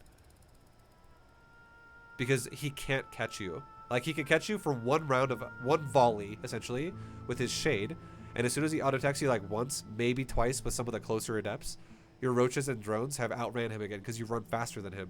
He can't shoot you and run as fast as you because he has a slower move speed. So then he's waiting, and you're like, it's another like 8 seconds that goes by, and then a new shade happens, and he attacks you once or twice again. Maybe 1 or 2 roaches die, but you have all these roaches building, and you're not bleeding out like a roach every 2 seconds. You're bleeding out a roach every 8 seconds or every 12 seconds or something like that. So your roach count builds faster. Like, you could do that if it was like shit's hitting the fan and you need time to make more roaches. Gotcha. But yeah, you see how like these lings get in here and they just insta die every time. Yep. Like, they don't even really like that time. He actually was A-moving your queen on like a shift command. So your lings, that was the best your lings ever got right there, because he was ignoring them while they're smashing his face in. But if he doesn't ever ignore them, they just literally just get deleted, and they don't even kill the shields on the adept.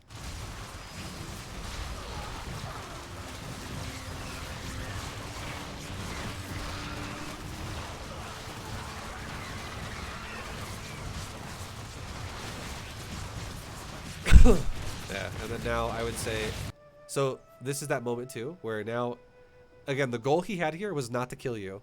It was to get ahead in economy.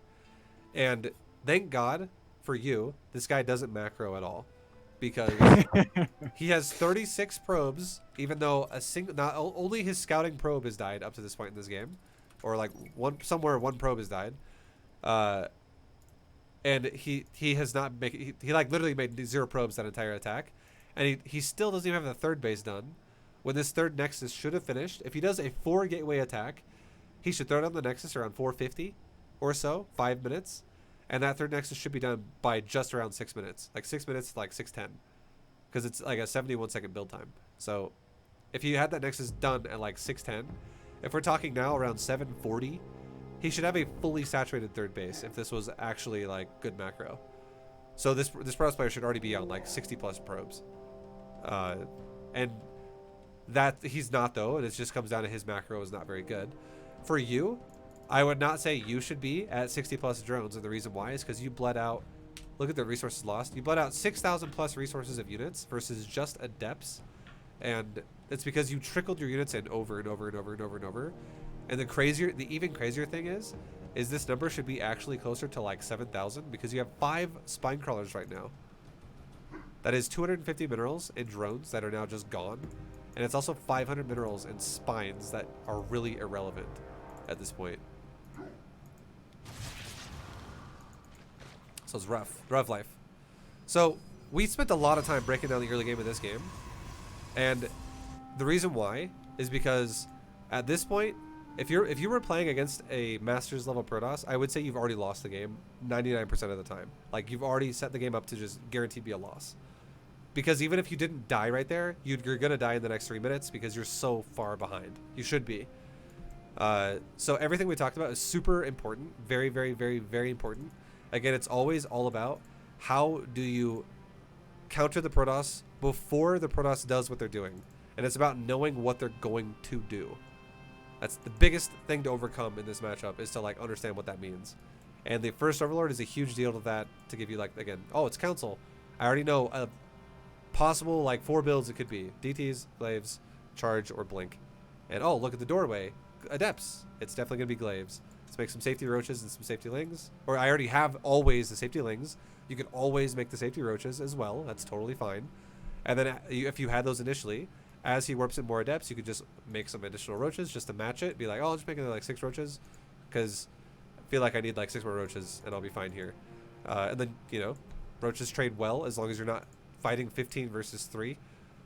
And then, you know, you're good to go. And then you immediately go back into droning. Super nice, super easy peasy.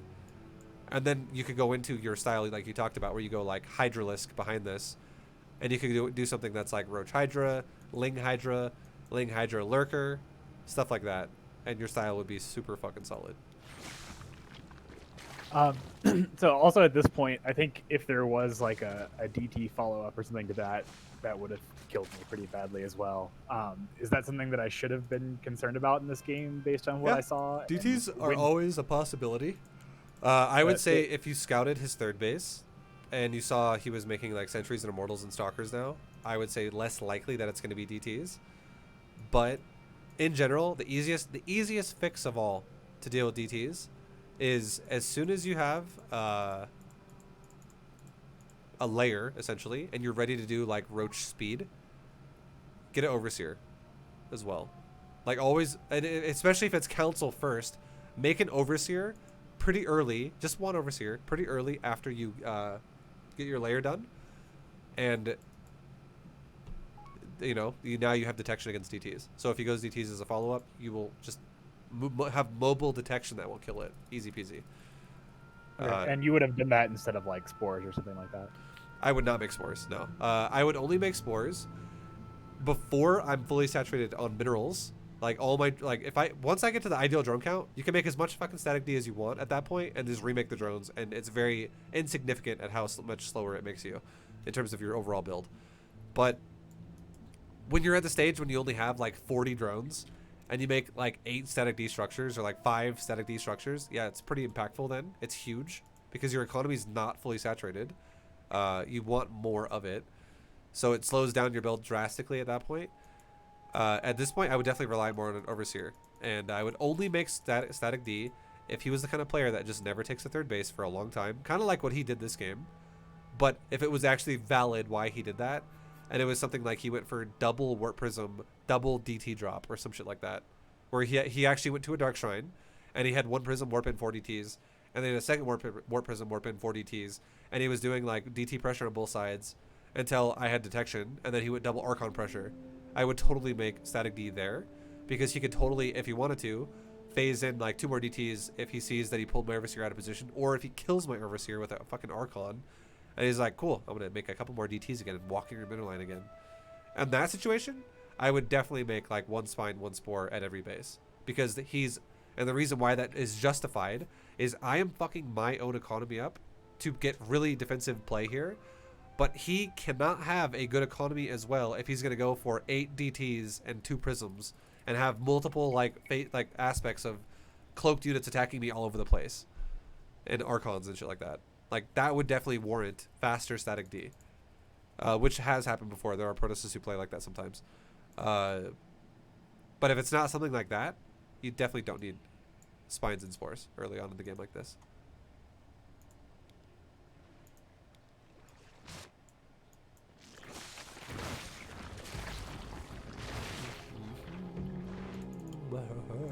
So you're making way too many lings again? I would say, honestly, don't ever make a ling ever again. And the only time you would ever make a ling ever, like, okay, I said 2 things there that I don't want it to be confusing because I'm exaggerating. Don't make a ling once you have the Roach Warren ever again until you spend all of your gas and you have a ton of larvae. Then you can make lings again. And when that would happen logically or like realistically, that would be you should never have a situation where you can't spend your minerals because you don't have enough gas when you're going roaches, because roaches are super gas cheap, very mineral heavy, because you have to make overlords faster, and they're also 3-to-1 mineral to gas. They cost way more minerals. So you should easily be able to spend your minerals and crank roaches like crazy if you're going roaches and you need to go roaches.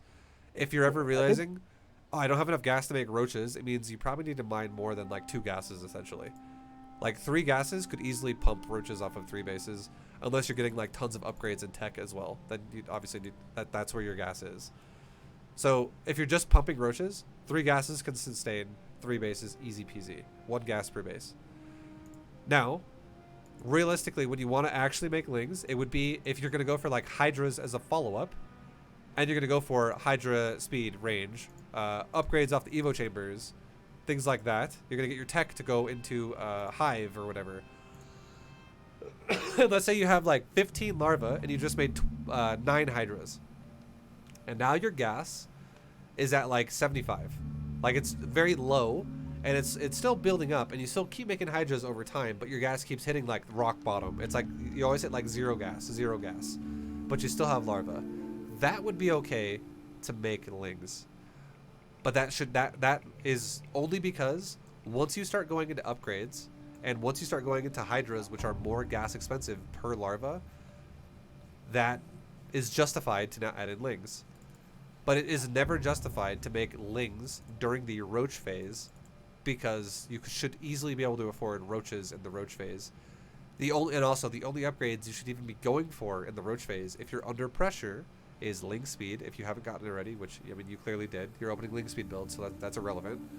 Roach speed and 1 overseer. It's the only other thing you should be investing your gas into. That's all.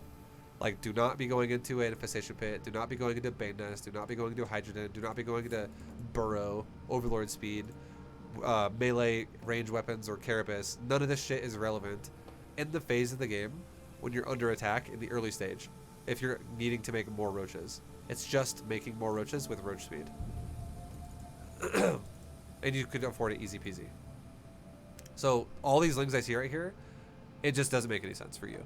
Like, these lings are garbage right now. I think my really died, so I think that's the only thing I can make right now. Your roach warren died? Yeah, and I stopped because I'm at 80 drones and my roach warren's dead.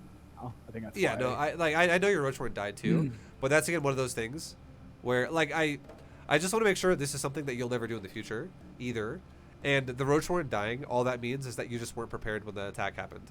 You were underprepared, so it did more damage than it should have. Like, I would never look at this game and go, that was valid, the amount of damage you took, and you defended well. Like, I was definitely under-defended, and you took a lot more damage than you should have, because you just didn't have any defense prepared to go. So I just want to make sure you just know, don't ever fucking make lings if possible. And here's the thing too, the better result would have been if you the first time, if you're like, Jesus, I'm getting pressured super hard, and I am not prepared for this, and my roach warren is right next to where he's attacking. The second you felt like you were not going to be able to defend easily, just make another roach warren, like, right away. Because if you think you're going to lose the fight, like, you're definitely getting overpowered at the moment, and you're like, okay, I might die right now, I'm very scared. If your roach warren dies, then you are going to die, because it's one of those things where if you made these lings like this and you were actually getting like 8 gate all in right there, you would die either way, because these lings would run into the depths and just die anyways. Like, the game would be over and you would be dead. So I just want you to know that I understand why you made them, but it's unacceptable that it happened for you, because you will lose to every Protoss in the future if you do this. Cool. So if I'm in this situation right now, like where I already have the number of drones I want and I don't have a roach warren, would you avoid making lings anyway and just build nothing for a period of time while you got like a hydrogen or something up? Or so you should, okay, so I realize I shouldn't be in this situation. Yeah, no, like, a great question. if you're roach warren, because this is a lot of lings, dude. Like, this is 40 lings. That's 20 larvae of lings. That's a shitload of time making lings. And if this happened to you, where like the hypothetical that you've given me should never happen, in terms of, like, you should never have like 90 seconds of game time where it's like, what do I do with my larva then? Because if it really came down to it, where like you felt unsafe and you were not ready yet to make hydras because your economy was still really low, you should just remake that roach warren and make drones in the meantime while your roach warren's finishing. If you're feeling like you could, if you just defended an attack like you did, and you're gonna sit on your creep for a second, and you're like you're currently rebuilding the roach warren and you need to make drones in the process, rebuild that roach warren, make drones, and then you can go back into making roaches again if you need to. That's totally fine. Otherwise, you could just skip roaches altogether and go into hydras faster because you have a lot of drones. Or if you're you know, if your drone count was already really good, and let's just say hypothetically, like, your drone count's great, and your fucking whatever it's called, your drone count's already at 80, okay, hypothetically, I would say you already should have made a Hydrogen before that. So, like this is where like the predicament is. You want to take your Hydrogen as you start saturating your 4th base. So, and this is gonna come from the build I'm gonna show you, right? I'm gonna actually give you a build, but like the point I'm trying to I don't know how to explain this. It's impossible to have 80 drones and nothing to produce. So you just make lings. That should never happen. It means either your Hydrogen is way too fucking late, or you just did nothing macro-wise that made sense for like over a minute when your Roachborn died. Like you just didn't make the Hydrogen, or you just never rebuilt the Roachborn or whatever. So you just made the lings by default. Just know that making lings by default is fucking awful, and you will lose all the time if you do this. At this stage of the game. Because you have no backbone to your army. Because again, your Hydrogen needs to go down around 60 drones. 60, like 66. And your Hydrogen is finishing around 10 minutes when it should have been going down around 5:50 or like 6 minutes. So your Hydrogen's 4 minutes late. And I know that you got attacked by a timing, and that just goes to show you your build is now super far behind. So is his, because his macro is fucking god-awful. But your build is super far behind because you were not prepared for the timing that hit you. So everything fell behind. But even so, your Hydrogen is still way further behind than it should be. Cool, that makes sense. Okay, so I think honestly, like the rest of this game, I'm going to speed through it super fast. It's kind of, I don't want to make it sound like rude or something like that, but it is, all this stuff we're going to talk about at this point in the game is kind of irrelevant because... No, I totally get it. Yeah, it's just, this game is already so off base that you don't, like, this is not ever what you want to plan for. Like, oh, this is what my games are going to look like, because that means you're never going to get promoted, you're never going to advance. So it's all definitely like, it's like the way I like to always explain it to people in a way that makes sense is StarCraft 2 is like, it's like, if you think about like a train on a train track, like the second your build derails, like it's fucking derailed, and it's just, that's how it is now. Like your build is now fucked up and everything's off. So the whole goal of the game is to not derail your build. And this game is definitely derailed. It's pretty derailed. Don't try to fit it back on. Like the train is literally derailed and flew down a cliff, essentially.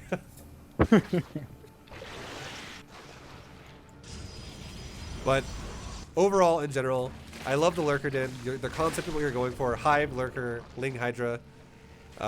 Bane is a little excessive. I don't honestly think you need Bane here. Ling, Lurker, Hydra is more than enough. Bane's is a... I would say Banelings are redundant with Lurkers. You do not need Banes here. They serve no purpose if you're going to go Lurkers. Lurkers are just better Banelings, essentially. And you've just made a Baneling Nest, Baneling Speed, and also 46 Banelings.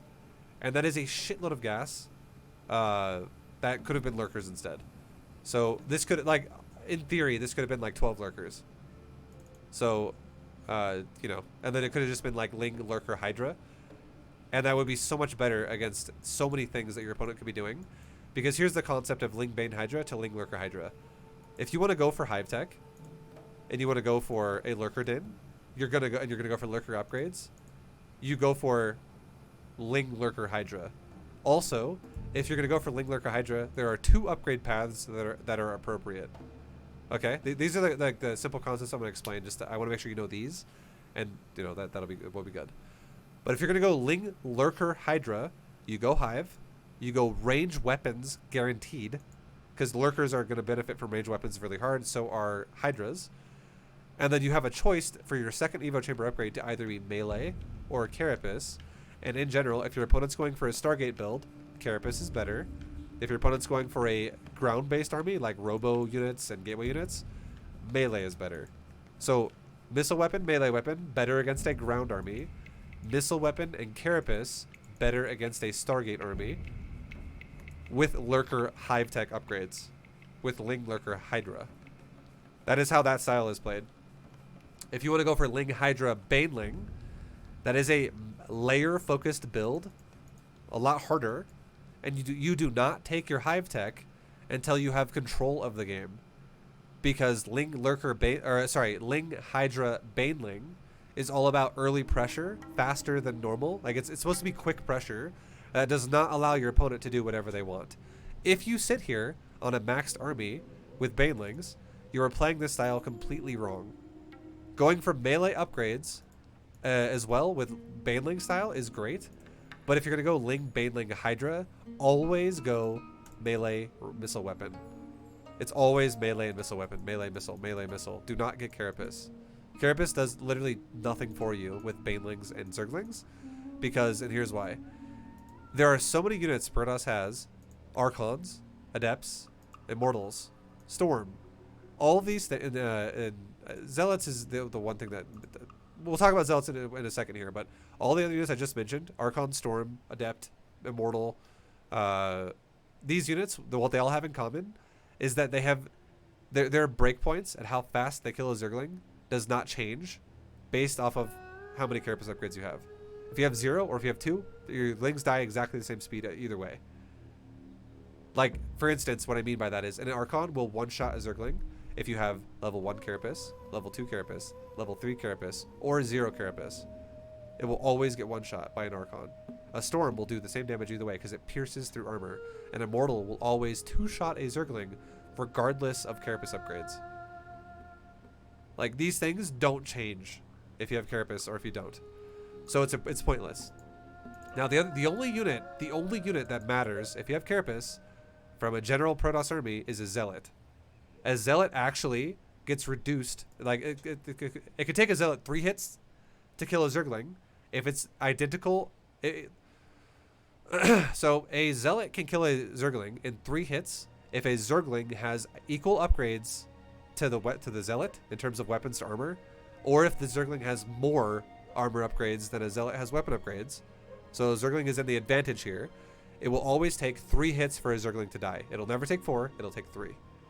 If a Zealot, however, has the advantage, it'll take only 2 hits for a Zealot to kill a Zergling.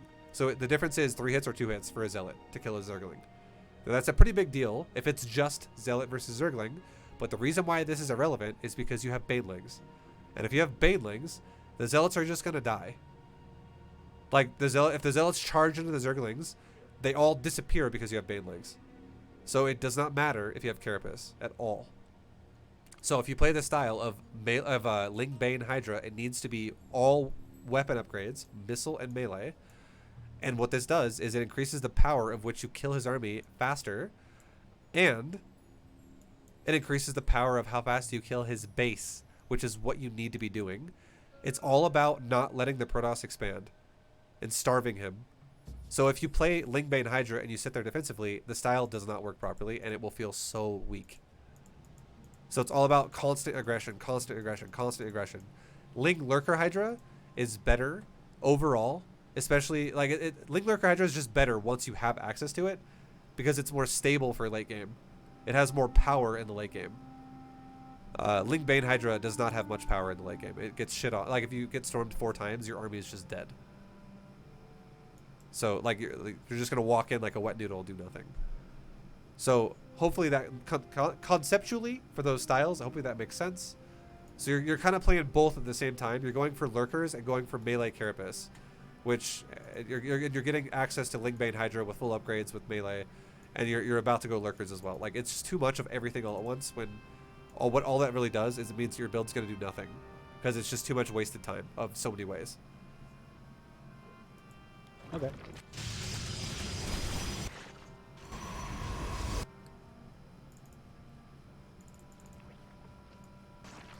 Your creep spread's really good. Okay, I know I'm being pretty negative here on you, and I apologize, Mr. Moose. No, that's what I'm here for. But your creep spread is fucking great. I love your creep spread. I have nothing negative to say about it.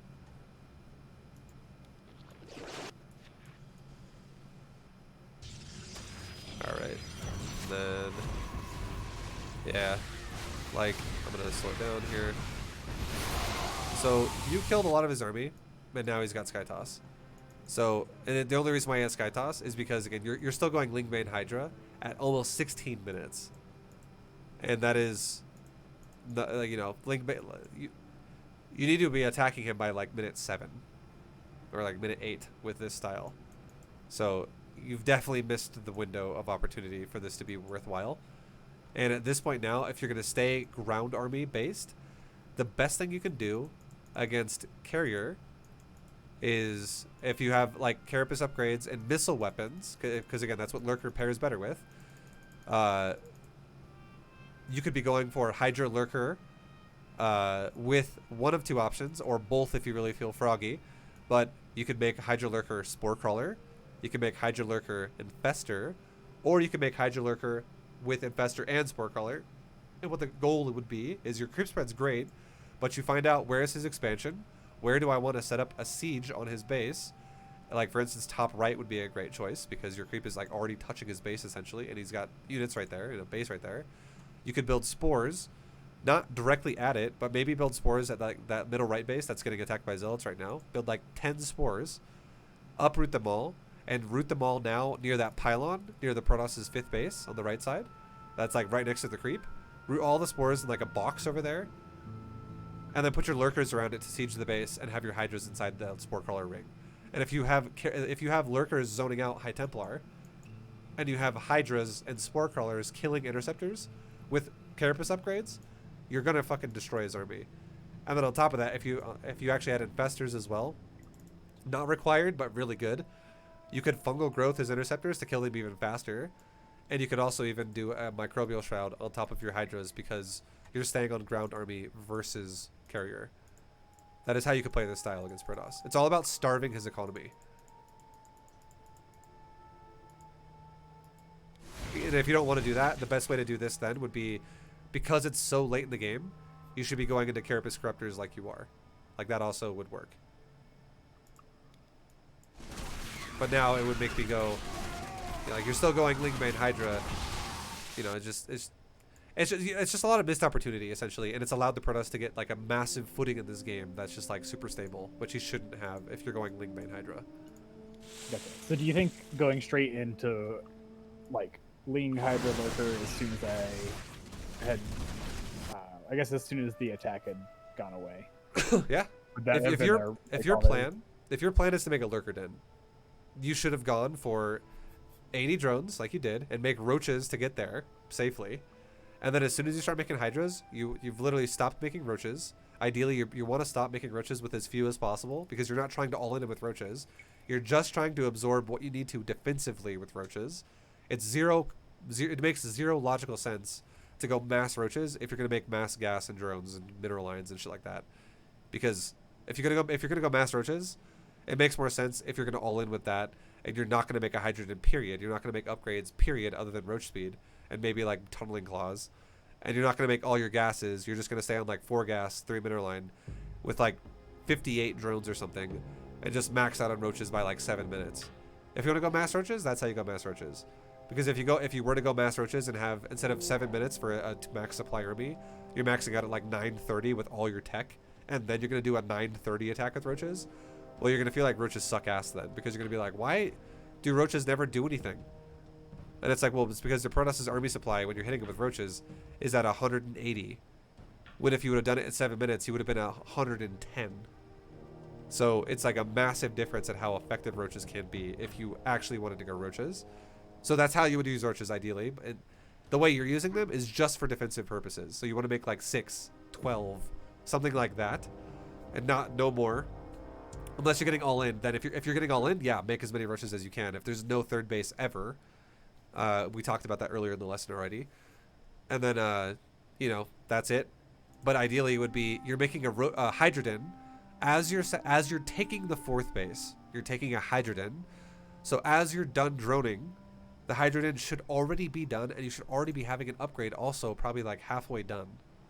Like you shouldn't be finishing a Hydroden at 80 drones. You should be finishing like 50% into Hydra speed at 80 drones, and then then you could obviously be going into Hydras, and then from there you could be going Hydra Ling again with Ling now because you have extra larva, not enough gas, because now you're also teching into upgrades off Evo chambers. You're teching into tech with Infestation Pit, Lurker Den, Hive, all these things, and then you're going into a maxed Roach Ling, or a maxed Ling Hydra Lurker style.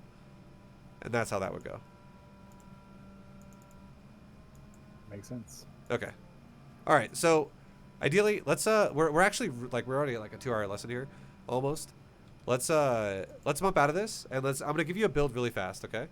Just because I want you to have an example build, and then feel free as well. I know I've been talking like constantly, but this is that moment for you, I would say, where if you have any questions about anything we've talked about at any point throughout this lesson, please feel free to ask me, and I will try to make sure I'll explain it so you're not missing anything. All right, Zerg and Protoss. Okay. And then yeah, definitely save this too when this is over, just so you have access to it so you don't lose it.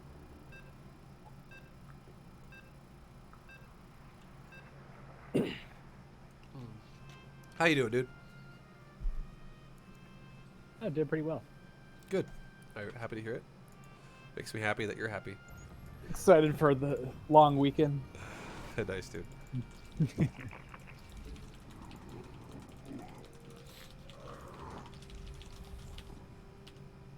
Okay.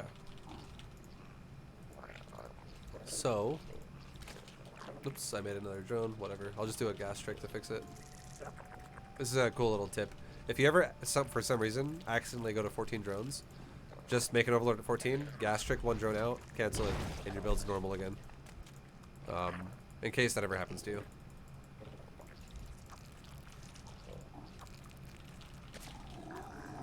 And we'll still go 16 drones. Take a drone off the middle line around 170. Go down to our natural.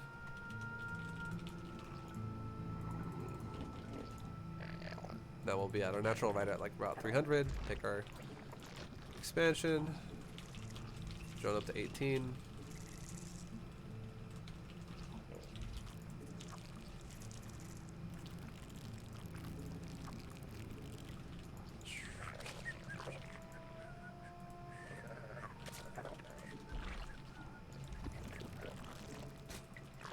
Okay.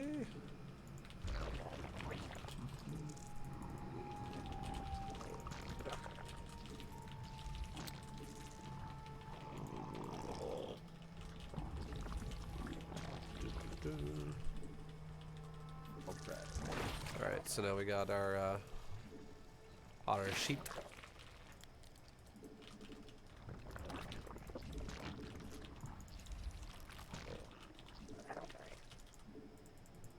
Also, as soon as you make your 3rd overlord, you can send it to the front of your natural just like your 2nd one was guarding. And you can move your 2nd overlord out now towards the other side of the Protoss's main. And you can actually keep committing the overlord to his base if you don't spot a Stargate. If you do spot a Stargate, turn that shit around because it's just going to die and you know it's a Stargate.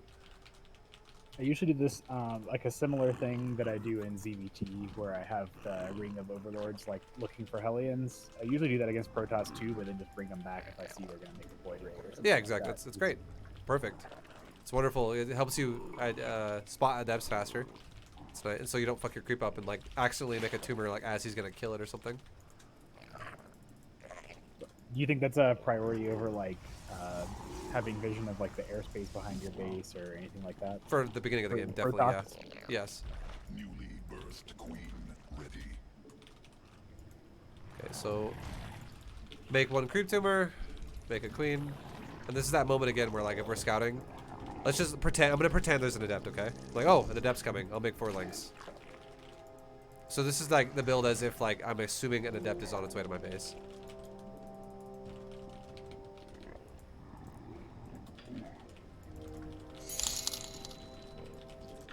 Yo, Attila, thank you, ViBE. man. Very much like your way of coaching people, especially your patience and focus on developing habits. I copied some of your ideas into teaching my medical students and I think it worked very well. Thank you, Much dude. love. Oh yeah, thank you very much. I appreciate that a lot. Thank you, thank you. Okay, so now if we're like thinking there's a adepts still out there, I could make the rest of my lings now, because again, this is when speed's finishing anyways, so now I have access to speedlings that can go roam and do things. I can make my Roachborn right about now too, because we're like at that 340 range. And now we can send a ling to like his potential 3rds, and we're gonna go check his doorway now.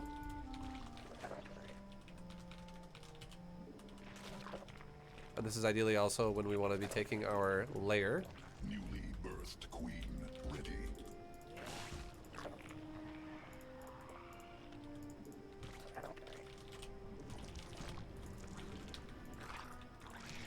So if we were checking the Protoss, you know, you could poke in, check in, whatever. You could do it with one Ling or a lot of them, it doesn't matter. A lot of Lings is great because you can kill probes potentially if he's trying to expand.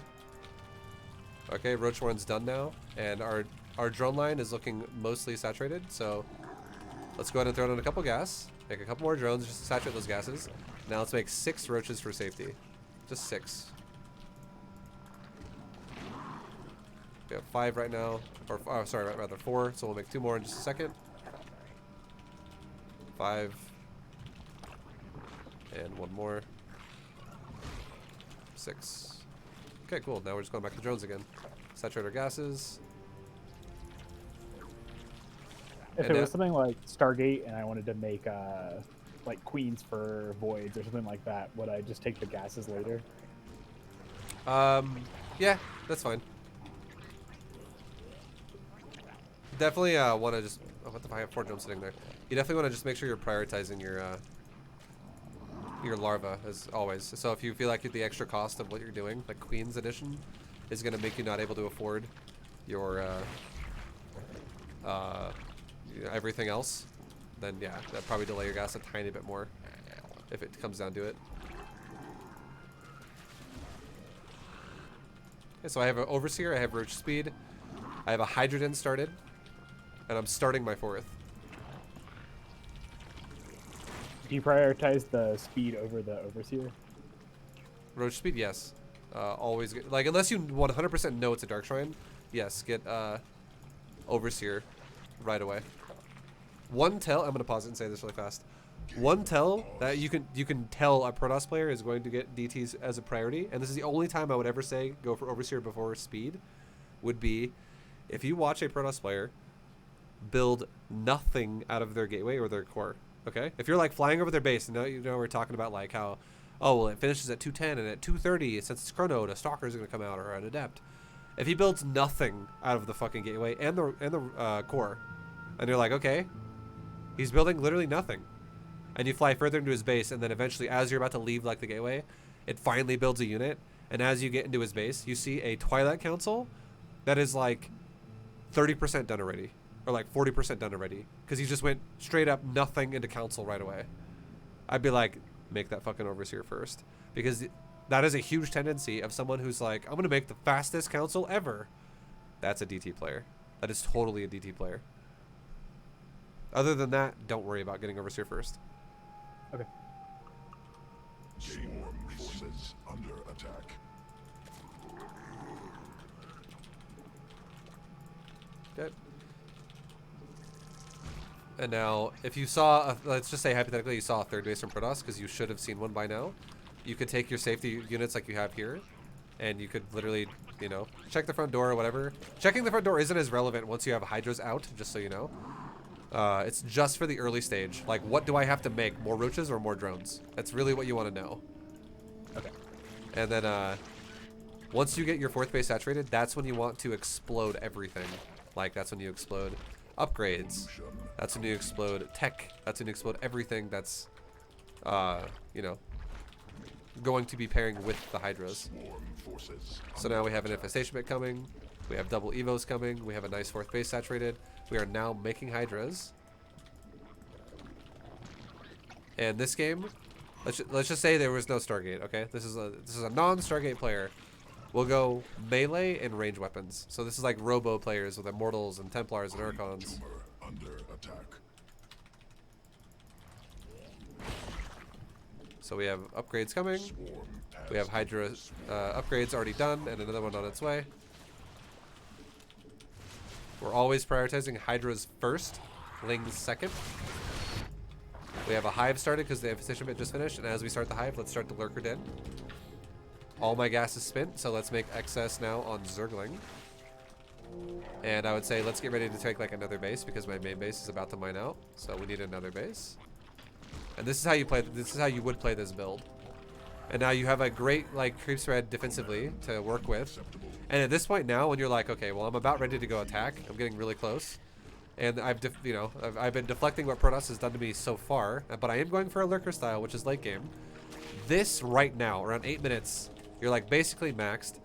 This is a great time to add static D onto your build because you're about ready to move out of your base. And when you do, you don't want to get fucked up by DTs, so this would be a perfect time to add in some static D. That way, when you do move out, you're not going to get counterattacked by stealth units and be like, ah, shit.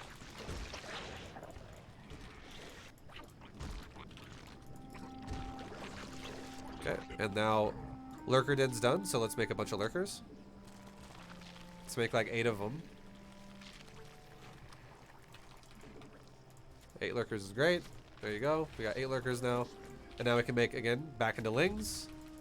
Max out on lings. And now we're hive, so let's get lurker upgrades. Oh, I got carapace. Fuck. I said to go melee. My bad. Sorry.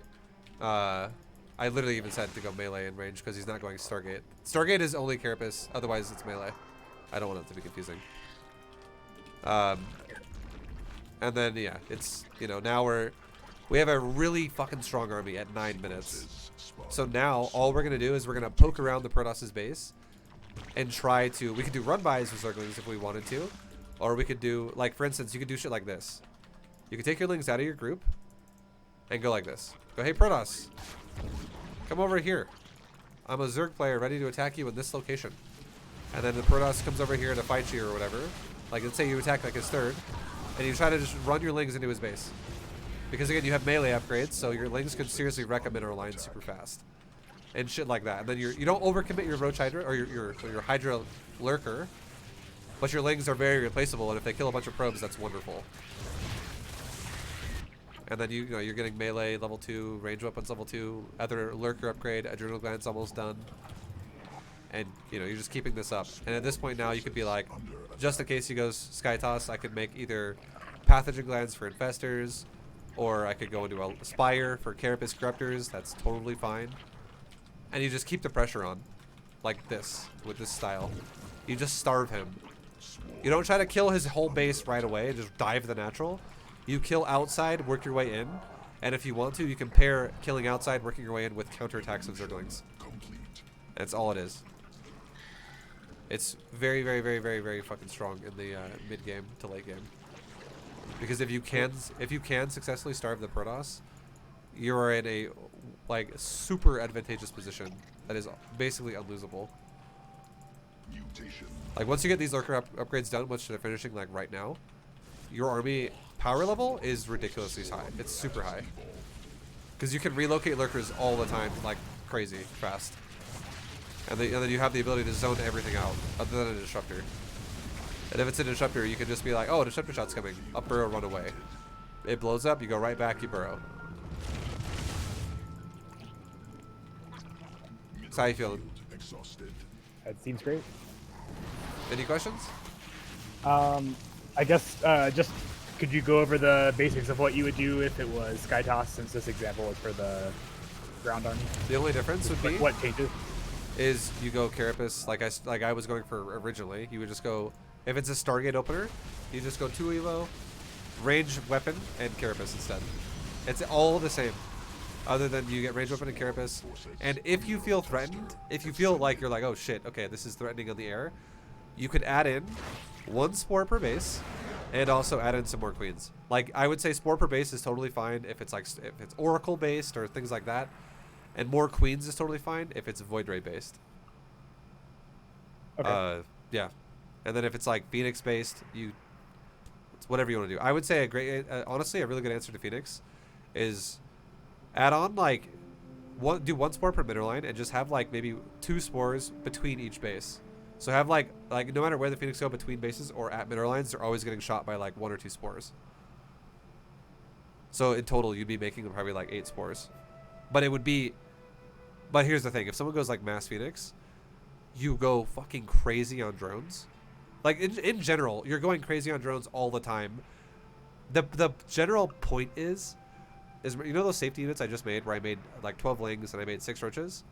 That's all you're going to make against Stargate. That's it. That's all you're going to live off of, and you're going to make drones the whole fucking time other than that. You're not going to make waves of lings. You're not going to make waves of roaches, because if someone's going for Stargate pressure, like Voids, Mass Phoenix, Oracles, generally speaking, you're going to have enough time to run your ass off, and you know, off of your safety units. And if he attacks you with 4 adepts, you'll be totally fine. The only Stargate build that has a chance to make you need to make more roaches is if he's the kind of guy that makes like just 1 Stargate unit and that's it. Like he makes like 1 Oracle, and then he goes into like fucking mass gateway build. But again, you can tell what Protoss is doing a lot of times based off the fact that do they have a base at 5 minutes or do they not? A 3rd base, that is. If a Protoss does not have a 3rd base by 5 minutes, that motherfucker is all in. Like he is not macroing. So that's when it warrants to make roaches, and just, like then you can make more queens as well if need be.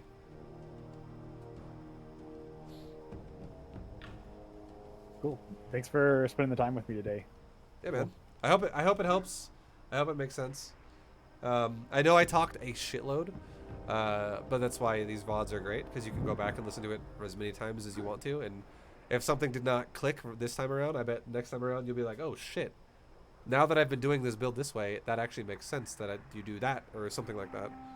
So, hell yeah, dude. Thanks for doing a lesson. Yeah, no problem. And thanks for doing it with me. Yeah, good luck. And I'll see you. I'll see you on the stream. I'll see you around, dude. Have a good one. All right, take it easy, man. Thank you. All right, guys. That has been a coaching lesson with our boy Moose. I hope it helps. Hope it makes sense. We talked a lot about Protoss, how to read Protoss, how to react to Protoss, how to do those builds. But I hope you guys enjoyed it regardless. I definitely have... It's crazy how much... Like, this is why StarCraft 2 is such an elaborate game, is because there's so many subtle things that mean so much in this fucking game.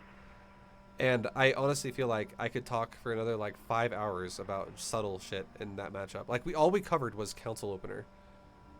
I wanted to cover multiple openers, but it's so fucking time consuming to like actually explain it. So I hope you guys liked it. I hope it made sense. I hope you guys all found it informative. And thank you for watching. I will see you guys all in the next one, or next time I see you. And until then, take it easy. Much love and peace. See you guys.